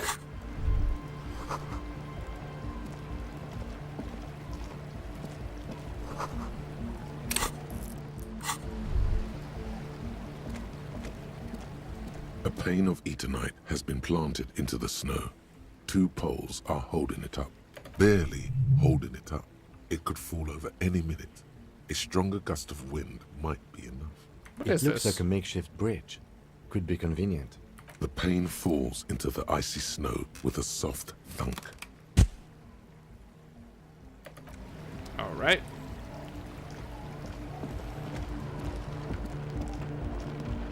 Now let's see. The tent is just tarpaulin fabric covering a pile of stuff. The flap is open. Inside, 3 young men are listening to some new form of music. It's like nothing you've ever heard. One of them looks at you. Come on, get in and close the flap behind you. The warm stuff's getting out. Sorry, right. we barely have room for one. You go ahead. I'm too old for this. I'm actually not, he thinks. I just dislike delinquents. I'm sure you will feel right at home. I'll keep watch. All right. Smells like sweat and laundry detergent, plus a trace of ether. Canister spill what appears to be water. Label says distilled. A speaker, the big kind they use for live music. A pile of nasal spray. You see a youngish man bleaching the tips of his hair with a toothbrush. He puts the toothbrush down and extends his hand in greeting. Hello, I'm Andre. It's a pleasure to meet you. There is definitely something futuristic about his hair, aggressively so. You get the sense that this is what the future will look like. Imbecilic, yes, should the future ever come. It will look deeply imbecilic, like this guy. Shake his grip hand. Is strong, sweaty, and warm. He's trying to project and inspire confidence. This is my posse, Noid. The young man with earrings looks at you suspiciously. And Egghead. Egg! The tape player held high above his head continues to blast what is probably Together underdone with a music. Settle Burger, who's out there right now, doing some seriously progressive sonic experimentation, we like to think of ourselves as music venue organisers. How many have you organized? We have many in the pipeline, officer. That means they haven't set up a single one yet. Why are you here? You see, we've been all over Jamrock North, prospecting for real estate to establish a new venue in. Also for talent. Yeah, thank you, Egghead. And while there is no shortage of raw, unfettered talent spinning tapes in Jamrock, we've had rotten luck with the real estate part. Place is a shithole. I apologise for my friend Noid's potty mouth. I realise this is not how you speak to a police officer. He has authority issues. There's no need. This place is pretty Which bad. brings me to the problem of occupied ecclesiastical property. I bet you've noticed the derelict hive of narcomania on the coast. What are you talking I'm about? talking about the church. And I'm not exaggerating. Even a place of spiritual refuge can become a magnet for all sorts of dopeheads and burnouts if left unattended. Dopeheads! Burnouts! He angrily spits on a screw, then starts cleaning Well, it. I'm sad to say, that's exactly what happened. Sad because we were just about to put Martinez on the map with one of the maddest dance clubs in Jamrock. Nah, strike that, in Reversholt. Strike that! The world! And sadder yet, because the dopeheads and burnouts holed up in there are the worst kind. He leans back a little, watching you with a steady, serious gaze, letting you imagine just how bad those dopeheads and burners really are. Good. This calls for an opinion. You're an expert in those. What The kind? spooky kind. What exactly do you I mean? was hoping you would be the judge of that, officer. All I can say is, their spookiness is the kind that keeps us from restoring this church into a community centre and a place of spiritual refuge. Also, they don't eat or clean the building. Shit's gonna collapse. People just want to spin tapes without them spooking it up. Place has bad signs. No one can dance like that. Thank you, Egghead. So you're gonna look into it, right? It should be a police matter. Getting them out. Whatever spooky stuff they're doing, I'm sure it's not what the Ecclesiastes meant their property for. I'll look into it. Tell me All more. right, man. Andre is obviously very happy you took him seriously. The whole tent is. The boys exchanged giddy looks. What's the status of the church? I haven't got it inside the building I yet. asked Noid to install a measure against more drifters wandering in. A padlock. It's a temporary fix. Just something to contain the situation. I had to do it in an hurry. Not my best work, but it should hold for a while. What about the Of key? course. Noid, give the officer the key. All right. That makes the sudden cool and fuse move. You sense the trajectory of the little piece of metal and plastic. The object makes a small ringing sound as it approaches. Just the tiniest chime to your left. Catch it. Ka-ching! The key hits your palm. The speed freaks nod to you approvingly. Thanks, The man. speed freak nods to you. How got the people have been locked in Not there? long. Like a week, maybe? Alright. This is cool. Taking initiative like this is properly citizens. Thank you. We just thought it was the right thing to do. Sure, man. Tell us what you want to know. Let's do it. Who exactly? Truth is, I don't really know. None of us do. I don't even know how many there are. All we've seen are glimpses. Glimpses? Who are these people? Secret agents? Stealth operatives? Better safe than sorry. There's also the machinery. When I first scouted the place, back in February, it was abandoned, empty. Took some time getting the crew together. So about 2 weeks ago, we came here hoping to set the stuff up. Suddenly, there are all these strange machines lying around in there. One of them has wires running into bowls of water. Wires into water. Never seen anything like it. Andre, tell him about the feeling. Oh, and it felt like there was something in there with us, watching us from the dark. No, the other one. Which other one? I'm not as in tune with my emotions as you are, Egg. Felt like silence. Awful silence. But you haven't physically seen anyone? Not exactly. We've just seen someone who we think is a woman go in and out of the church. A couple of times. And we felt someone or something eyeing us inside. But that's kinda it. What was about that something watching them? You aren't alone. It wasn't quite human, if you know what I mean. Not human? As in a ghost? Do you know what he means? It was this dark shape climbing upside down along the ceiling, like some kind of crab man. A crab you man? know, the way it was climbing up and around the ceiling, like a crab. It was stalking a cell, exhibiting ambush behavior. Odd. Crabs are usually marine creatures, and not known for climbing walls. Ambush behavior, crab man. Yeah, totally. I mean, I didn't personally see it. Estelle was alone that time, but I believe her. If she comes out running and says there's a crab in there, there's a crab in there. Crab rave. So he hasn't even been in there lately. Is he afraid? You should ask her about it, but be nice. Don't tell her you don't believe in the crab. There probably is no crab man. Don't let them draw you in with this nonsense. Can you tell me more about this You machinery? should talk to Noid about that. I just got a distinct burnout and dopehead sign from them. Probably jacked up to some snuff station too. Probably, very likely. So how can you be sure? Well, honestly, I can't. But I am. This is a below feeble attempt at avoidance. Basically, he is attempting to weaponize idiocy. I don't see a single thing wrong with that I'm argument. 70% sure they're substance users. Don't let the technology fool you. He makes little quotation marks with his fingers when he says The technology. gesture is super futuristic. Goes well with his spiked imbecile hair. Sure. What? Alright, that's it for now. As always,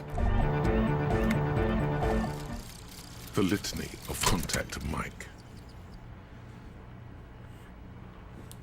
5,000 to 1 rank outsider. No one saw it coming. The mantle of a game changer demands intangible qualities. Fights are not won. You're thinking instead of doing detective work right now. Fights are made. Blow by blow. Let's take it, Mike to the Mikey.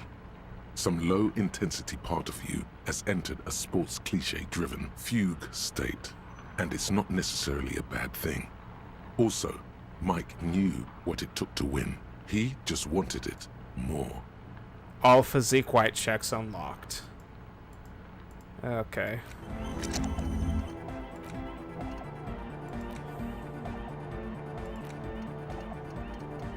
Alright.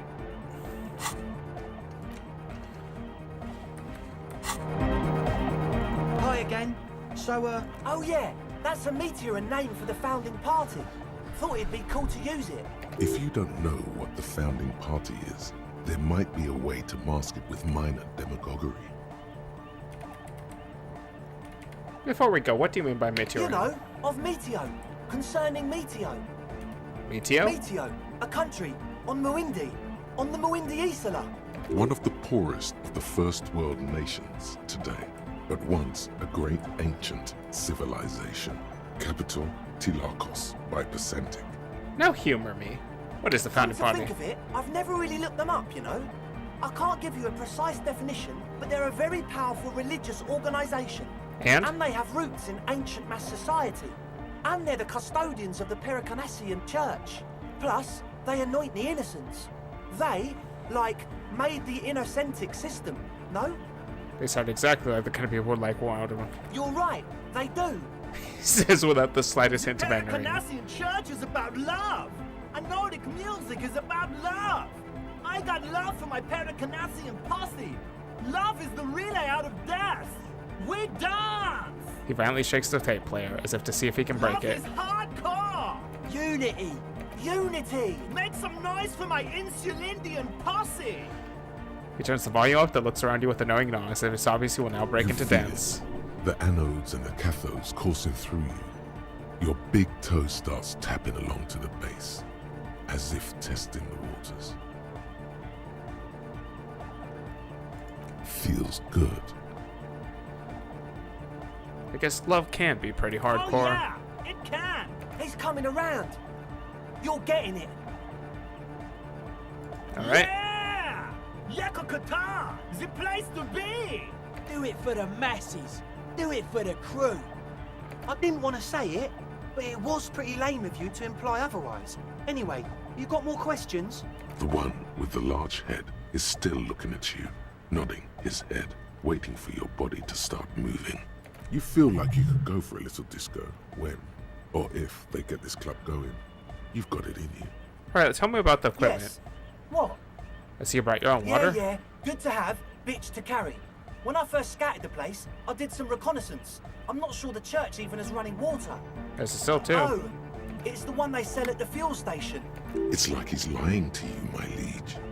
But he's slippery enough that there's nothing for you to grab hold of. All right. He nods enthusiastically, no doubt a little relieved. Alright. So that needs logic. As always. So you had a talk with Andre, and now you want to discuss things with Nord. Good. Skin shows through the holes in the Speed Freak's too large sweater. In front of him, an open-toe books. It's good you talked to Andre first. Gave me time to get a reading on your sign. Can't really talk to people before you get a reading. Sign? Yeah, gotta compare.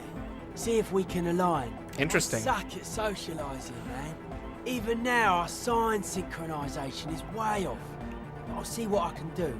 Tell me what you know about the Weird machines. stuff. Specialised. There was a data processor and some sort of long-wave machinery. Wires going into water.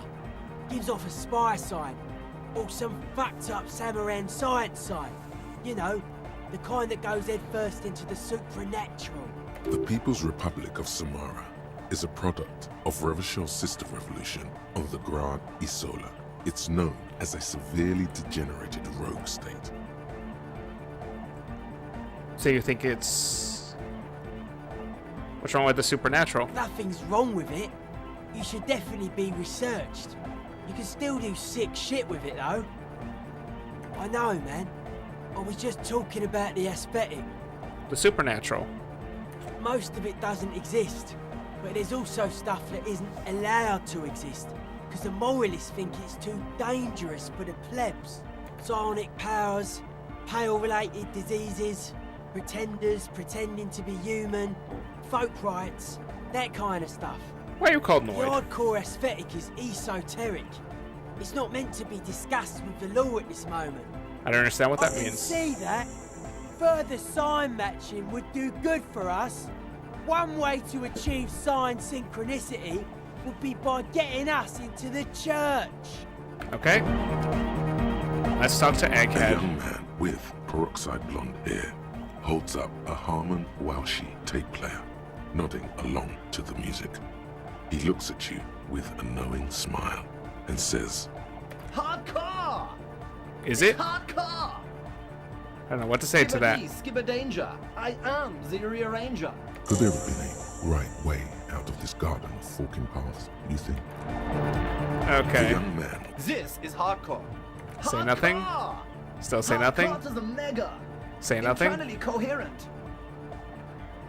Still say nothing. All right.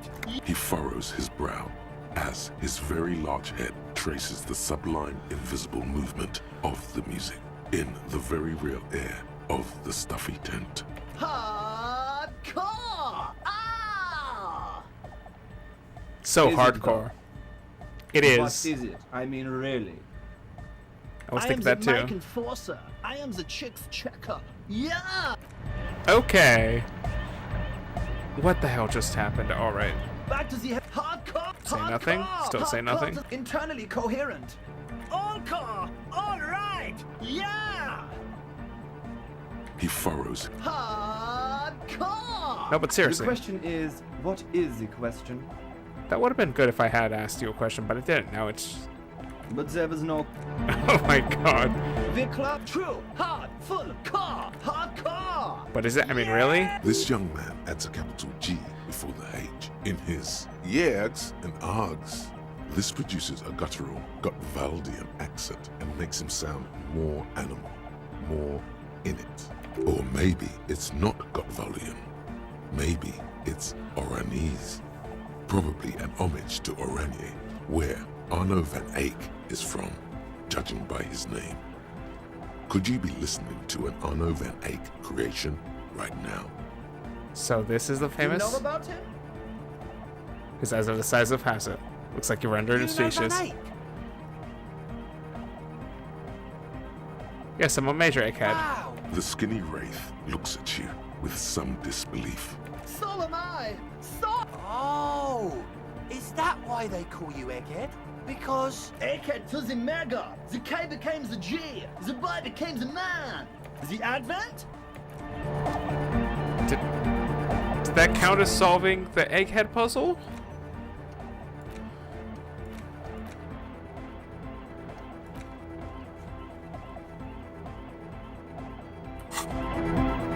We're close.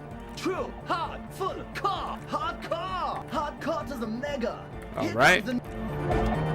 We're close. True. Hardcore. Hardcore to internally coherent. Good morning, yeah. 1, 2, 3. Yeko Kata. The place to be. It's the message, so listen and you will see. Okay. We're close. True. Hardcore. Internally all car. Gotta get the people going. I see. Yeah. Request. I want every. We're close. True. One, Hardcore. two, three. Internally coherent. All car. All right. He furrows. Hardcore. Is it though? One mind. We're true. Hardcore. Hardcore to the mega. Here comes the. Okay, so we're gonna go to past OK. 1, 2, 3. Coherent. Good morning, yeah. 1, 2. Yeko Kata is an abbreviation from the Gradian term, Zone of Ecological Catastrophe, an agricultural megaproject in the extreme southeast of the Gradian Isola. It involved cutting-edge approaches to irrigation and a completely new type of fertilizer.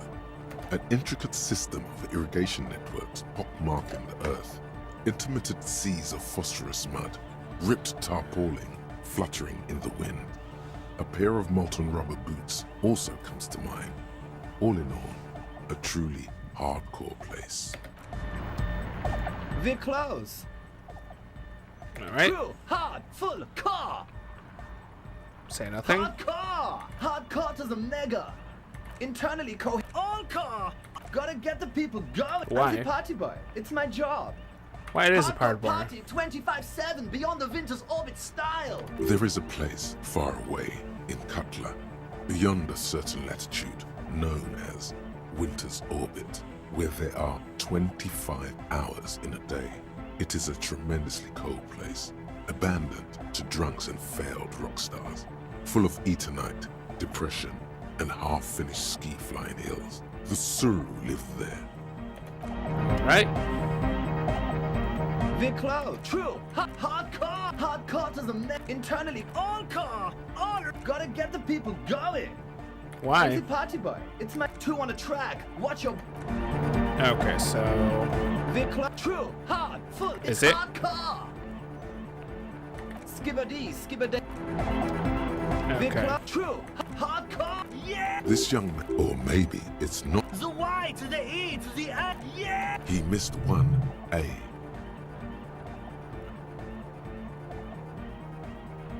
Missed an A there? But that's okay, I'm pretty It's nice to be incont. important, but it's important to be nice. Okay. But I mean, is it really? Viclo, true. Hardcore. Yeah. This young man, or maybe it's not got volume. The Y. Yeah. He missed one. I'm the hard rhymer, the track attacker, the mic enforcer, the sixth checker. I am the law. Viclo, true. Hardcore to the mega. Here comes. Okay, so we Viclo, know. true. Hardcore to internally coherent. Good morning, yeah. 1, 2, 3. Yeko kata. The place. It's the message. So listen and you will see. No illusion. Viclo, true. Hardcore internally. All car. Oh, gotta get the people going. Why? I'm the party boy. It's my job. Hardcore. There is a Viclo, true. Hardcore internally coherent. All he furrows his hard. Is it though? It is. What is it? I mean, really. The question, what is the No, question? But seriously, I'm a bit worried it isn't. The skin on your back is crawling. For a second, you can't even hear the music anymore. There is a hawthorn tree on Rue de Saint-Gislain, right next to the canal. You said you were worried. What do you think is wrong with the There's music? nothing wrong with it. I'm still in love with the hardcore. He turns pensive all of a sudden. Sometimes I just feel like anodic music is in its infancy, you know? For example, take this Arno van Eyck jam I've been pumping for the last month, and will continue pumping for the rest of 51. Isn't something holding it back from being hyper? He thinks for a moment, then his expression clears. It's like it's only ultra. I think it's super hardcore, but you're right. It's not hyper hardcore. If anything, it sounds a bit proto, like it's not fully formed yet. You might be a moribund alcoholic and a failed cop, but you are pretty certain a thing cannot be both proto and hardcore. It's proto, not hardcore at all. Wow! Culture cop! I think you might be right. But how could it become hardcore then? I know it in my heart, but cannot think it in my head. If this is not hardcore, how could anything be? Can't help you with this right now. Try to think of anything that could make it harder core? What? Guys, there's something happening in his head. Think even Oh, harder? Yeah, he's doing it. But you're not. This is almost certainly a matter that surpasses the limits of reason. My imagination fails me. No, so does mine. No, this is the answer. Can't help. I need something extra. Yeah.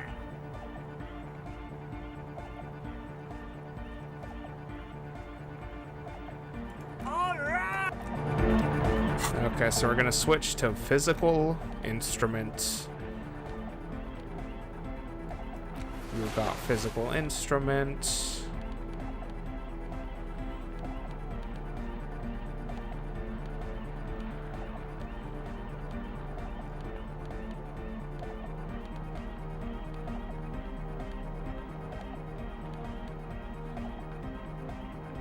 All right. The large-headed Good morning. Are you a thought reader? No nation, but transnation. No war, but class war. Don't be a lunatic. Of course he isn't. Germania just yells random things. Odds are, sooner or later one of them will come off as fault reading. Yeah! Revolution imperative! Unless you were thinking Revolution imperative right now. Anyway, I've had a similar thing happen with eggs yelling. I know what you mean. Yeah, I wasn't thinking that. Hardcore superstar! So you're not a thought He's reader? not a communist. It's just something he likes to yell. He picked it up from a tape jockey at the Palaceum. She was a communist, though. Yeah! With a rebel yell! But why aren't you? Communism is the I truth. could be a communist. If you want that, do you want me to be a communist? Please don't turn him into a communist. Oh yeah, turn him into a communist. Come on, it would be super.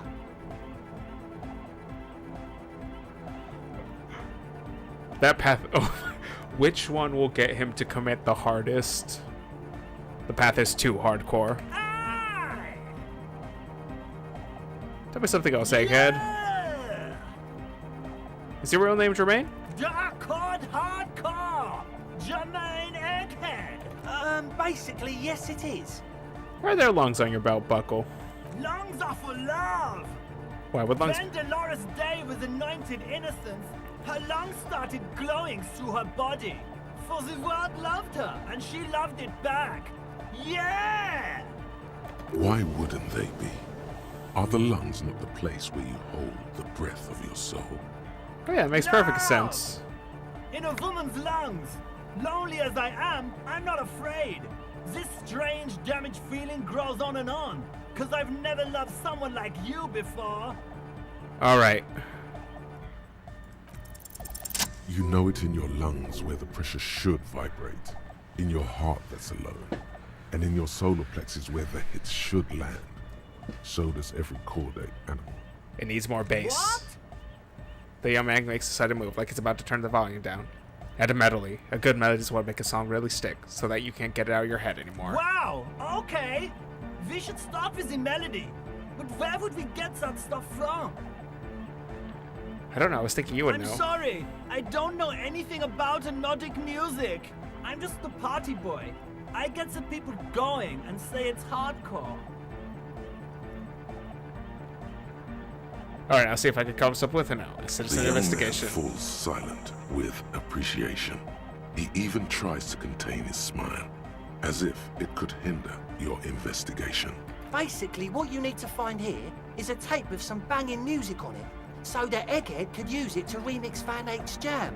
Yeah, maybe that street hawker across the pawn shop has got some tapes to sell. That's just an idea. There is a hawthorn tree on Rue de Saint-Ghislain, right next to the canal. A reel of magnetic tape is caught in its branches, like bronze ribbons. Does it? Rue de Saint, I've been there. Oh, I know! I know this! I can tell you where it is! St. G is the boulevard before the canal bridge. The one that takes you to the Whirling in Rags and the industrial harbour. It's got the lanterns and the... I knew that! I could have said that! And the mosaic sidewalk. But it's all blocked with that stupid traffic jam right now. Anyway. Alright. Anyway, that's all yours to figure out, Copman. Copman! Alright.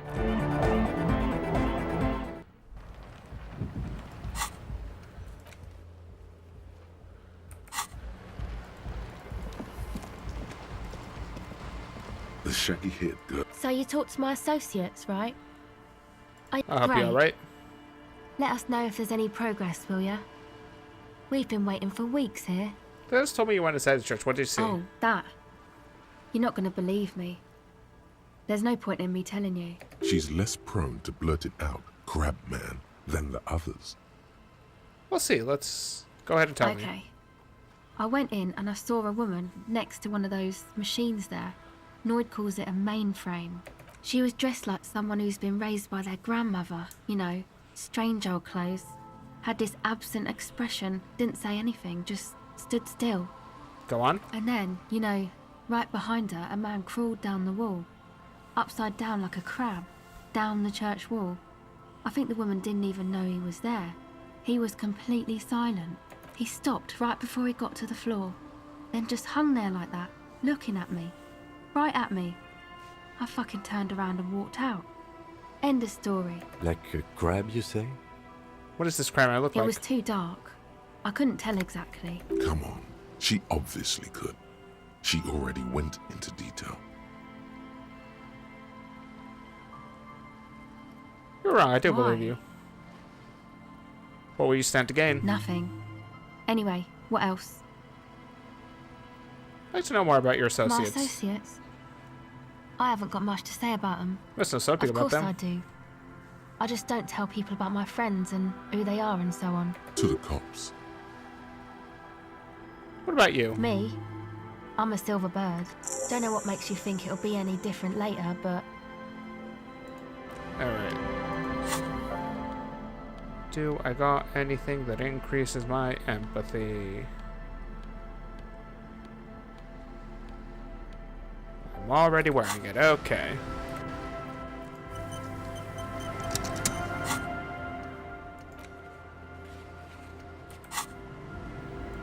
Hello again.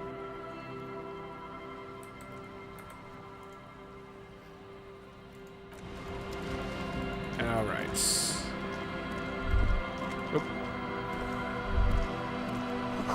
To your right, a white bellied Carmont eyes you suspiciously.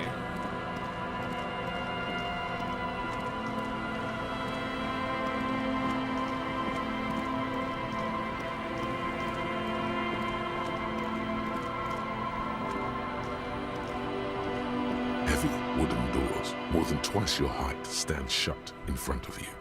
The rectangular sea-worn ornamentation appears in stark contrast to the padlock, carelessly drilled into the wood. Expect The the carving carpentry. on the door is block-like and angular, like the church itself. Two large beams shoot downwards, sinking into the wood before they reach the threshold. Run your hand over a The beam. surface is smooth from the wind, but moist to the touch. Feels exceptional. 300 tons of pine wood fit together seamlessly. It's old too, cut and carved many centuries ago. Open the padlock with the key. The lock turns easily. You hear a click as the shackle pops open. Let's go. A great Right. whoosh of air rushes into the dark innards of the church, as though rushing to fill a great vacuum in the heart of the city. Ooh.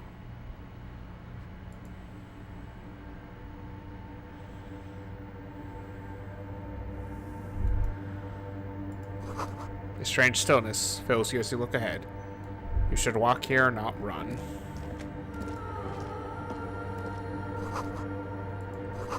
The figure was added later. It's not part of the original church. More fork lighting patterns you saw outside. No looks and tensions, some forgotten style.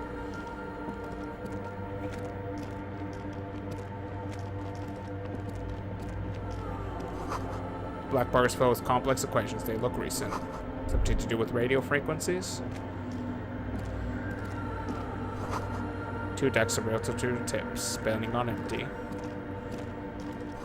Portable Harman wire tape recorder. Is it possible that it's recording something? Someone siphoning electric current from outside into this antenna. In white, silver, and apricot faience, the young mother of humanism stands above you. A crack runs across her body. She is impossibly tall, oval-faced and sad. A dark and radiant majesty. This is her innocence, Dolores Day. Cradled in her arms are a pair of glowing lungs, clearly visible from underneath her flowing dress. You should kneel. Your knees touch the floor. The floorboards are hard and cold. There you kneel among the snowdrifts, diffuse light falling on your hands from beyond the glass. Look up. The woman looks down at you kneeling. She towers among her followers, architects, laymen, courtiers. There is a sad smile on her lips and a glint in her green-blue eye of what? Compassion? Remorse? She acknowledges the passing of someone who is still alive. It is compassion. As that soft word passes through your mind, the lieutenant draws an X-shaped cross from shoulder to shoulder. Do the Your same. fingertips touch your chest 4 times. Then you rise from your knees into the apricot-colored light of the window. Above you, the woman still smiles her distant smile. The old woman in the village was right. This must be the Delorean Church of Humanity in Martinez, or the Small Pinewood Church in some records. You know this place? It's a minor landmark, not easy to find. Most maps misplace it. It was built not long after Revachol's founding, 300 or so years ago, by first-generation settlers. on the coast of an uninhabited archipelago where only animals had roamed before, in the wild reeds. What else do you know? There used to be 7 stave churches on the coast. Lesetsa, they call them. The 7 Sisters. Only one remains. The rest were burnt in the revolution or used for building materials. We should be respectful here, although the building appears to be deserted. I do not believe we'll find anything connected to the lynching here. Something else, perhaps? Respectful? Is the lieutenant a follower of DeLoreanism? Are you a follower of DeLoreanism? Yes, we all are. Her name, body, and rule are synonymous with humanism. The laws we enforce are DeLorean in origin. The woman looks by in silence, smiling enigmatically. I didn't think you were spiritual. It's not spiritual. It's constitutional. The DeLorean system does not demand faith, only accordance. Visual calculus. Okay.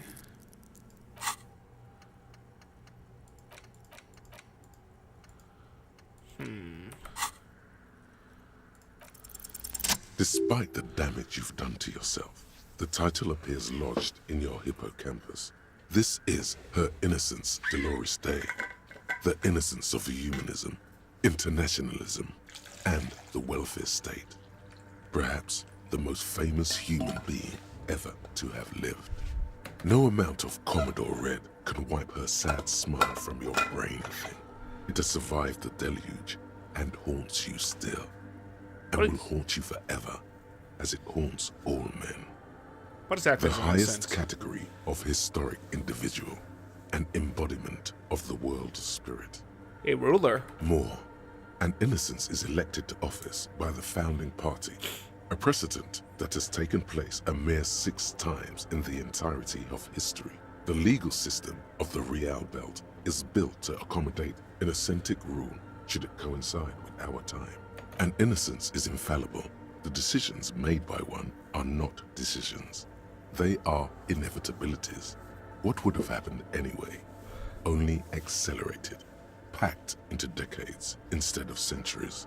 An innocence is a continuous, compressed event, a sacred human being. It is an honor and a glory to live when one is in office. Is one in office now? No, we are alone. Okay, when did she rule? 300 years ago, in the wake of the discovery of this Isola, the Insulindian, by explorers from the continent of Muindi. She is, among other things, the innocence of inter-isolary travel and the connected world. Alright, what else do I know about Many her? things. You know she was a woman of the court, the wife of an influential Marchese, and eventually the principal advisor to Irene La Navigateur, Queen of Suresnes, modern-day Sir La Clé. Also, that she was gorgeous beyond beauty. Okay, what else? Was she smart? Terribly, women of the court were expected to play both contract bridge and chess sufficiently well to prove an interesting challenge to a man. A simple grasp in matters of philosophy, theology, and science was encouraged. She was, by all means, a kept woman. She made the most of her position in the ante-DeLorean court. A court visited by the most prominent thinkers and artists of the day. In secret, she was becoming the era's preeminent philosopher of the state. A scalpel, a piercing gaze. She was an almost preternaturally magnetic and intelligent individual. To her contemporaries, she appeared out of time, a messenger from the future of the species. We all fell in love with her, head over heels. Even before she was declared an innocence, her influence was tremendous. How come? It was on her advice that Irene La Navigateur sponsored a number of voyages into the Pale. A costly, often tragic endeavor, ultimately vindicated by the discovery of the new world, the piece of reality you're standing on. She was crowned 2 years after the first expedition returned, setting in motion what is widely considered the greatest era in history. The DeLorean era. Wow. Wow, indeed. When her innocence was declared, and the queen she had advised for years fell on her knees before her, she was so overcome with emotion that her lungs started glowing in her chest. Bystanders reported golden filaments lighting the already sunlit chamber around her, clearly visible beneath her dress. That is why the lungs are the symbol of love for the cultures of the Riel Belt. I want more. As did we all. The lands of the Mesk and the Occident, and even far away Supramwindi.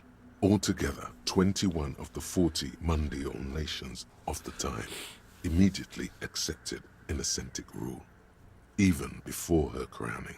Her crowning? In a city called Advesperaskit, in Vesper Messina, her homeland. The name of the city means evening comes, but it happened on a winter's morning, with the canals frozen and slush falling out of the sky. She was dressed in a white and pearl dress on an emptied-out plaza with the crowd far away. Already, her Theriers, the secret servicemen of the Innocents, were worried about an assassination attempt. She must have been beautiful. Oh yes, she looked like humanity's young mother, a perfect mother, insultingly beautiful. It was as if her face and shoulders and hands were covered in a soft down of underfeathers. You know this well, very well. Midwinter snow was beating the cobblestones around her. A small attaché of officials stood by as her Theriers placed a white gold wreath on her head. The crowning was mostly witnessed by secret servicemen. Then what? One of the men in this secret service killed her 22 years later. A young man who had come to suspect that Dolores Day was not entirely human, but something else. What? Something that had walked in our midst, watching us stumble for hundreds, if not thousands of years, until it decided to interfere in the course of our history. We were supposed to come up with this ourselves. The man was reported to have screamed at the Innocents. Dolores Day was shot in the chest with a fowling piece 8 times. The man, thought to be insane, said he once touched her and her body had been unnaturally warm, like a furnace, and that sometimes, while on duty, he observed her forgetting to breathe for over 10 minutes. This inhuman quality was witnessed by many others as well, glowing lungs and all. It is commonly attributed to mass hysteria and religious psychology. Is there something terrifying about her? Terrifying is a term too emotionally charged for your semantic memory, or what remains of it.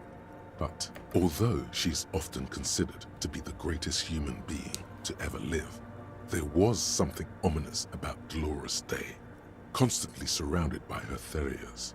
She was the most socially secluded and least self-aware of all the Innocences. Some modern thinkers would consider her a war criminal for the campaigns she waged against the Mesk state. And then there were the resettlement programs. Oh dear. The Mesk state tried to detach itself from Innocentic rule. Parts of the world were experiencing whiplash from accelerating into secularism. Her mandatory education programs and mass resettlement of upstream Marguerite were problematic as well.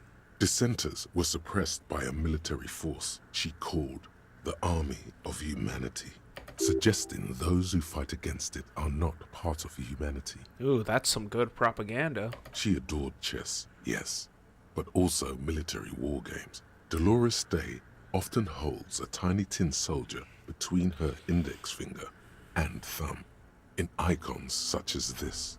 She was also blonde, the blondest woman you have ever seen, with green eyes the color of the Pacentic, mare interregnum. Little is known of her Marchese husband.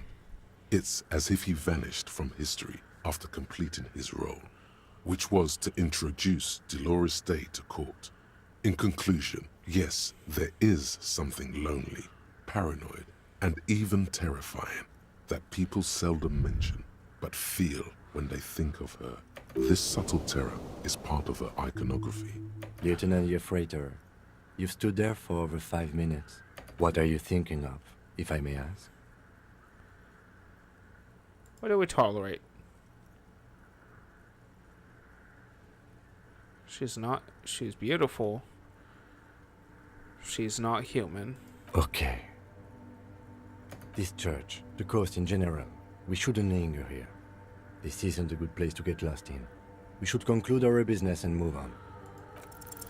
A jigsaw of broken shards falls into place in front of you. A ghostly reconstruction of the stained glass window. Before it was shattered, there was an older woman beneath the younger one. And a text. A light motif below them both. Who shattered this mosaic? Unknown. A motor carriage? A gunshot? Someone falling into it? Or maybe just hooligans looking for something to break? Who is this older woman? The escutcheon on her throne says, Irene the Navigator. She is depicted as an older woman wearing thick-rimmed eyeglasses, holding a golden Reichsapfel in one hand and a scepter in the other. This is the queen her innocent stay advised. Above, she herself is whole. Small figures of wise men, common men, worshippers walk up the stairs to stand at her feet. Secret servicemen, 30 years, stand in a row guarding her. It must have taken years to produce this work in all its dizzying detail. The motto, what does it say? Below both women, in luminous black letters, Après la vie, mort. Après la mort, la vie de nouveau. And then, along the left side, Après le monde, la gré. Après le gré, le monde de nouveau. After life, death. After death, life again. After the world, the pale. After the pale, the world again. This is the great leitmotif of humanism, a summary of the effect of the discovery of this Isola, the Insulindian, on human thinking. A tremendous sea change akin to finding life after death. Lieutenant, this used to say after life, death, after... Death. Life again. After the world, the pale. After the pale, the world again. This exaltation is common in Dolorian sacralism. In the early years, it was even incorporated as the RCM slogan. No more, however. Why? It was deemed subservient to use a strongly moral intern-related motto. We already suspected of bootlicking. The sentence was also seen as too feminine. It was a macho thing. What's the RCM motto now? Justice, union, prudence, and force. Cool. Eyes cool. Alright, step back. The mother of humanism towers above you. A wax painting on a cracked pane of glass. Nothing has changed in her expression. So I don't know if the... Oh, hello. Hey, her Innocence Dolores Day liked little figurines, right? Liked holding little men between her fingers, remember? What? You have the Headless Fallen Rider figurine. You should give it to her. Win her back. Win who back? I can't win her back when she long dead Don't historical be figure. so pessimistic. Love doesn't die that easily. So very, very, very nifty. Nifty and mysterious. This is surely what the figurines are for. Okay.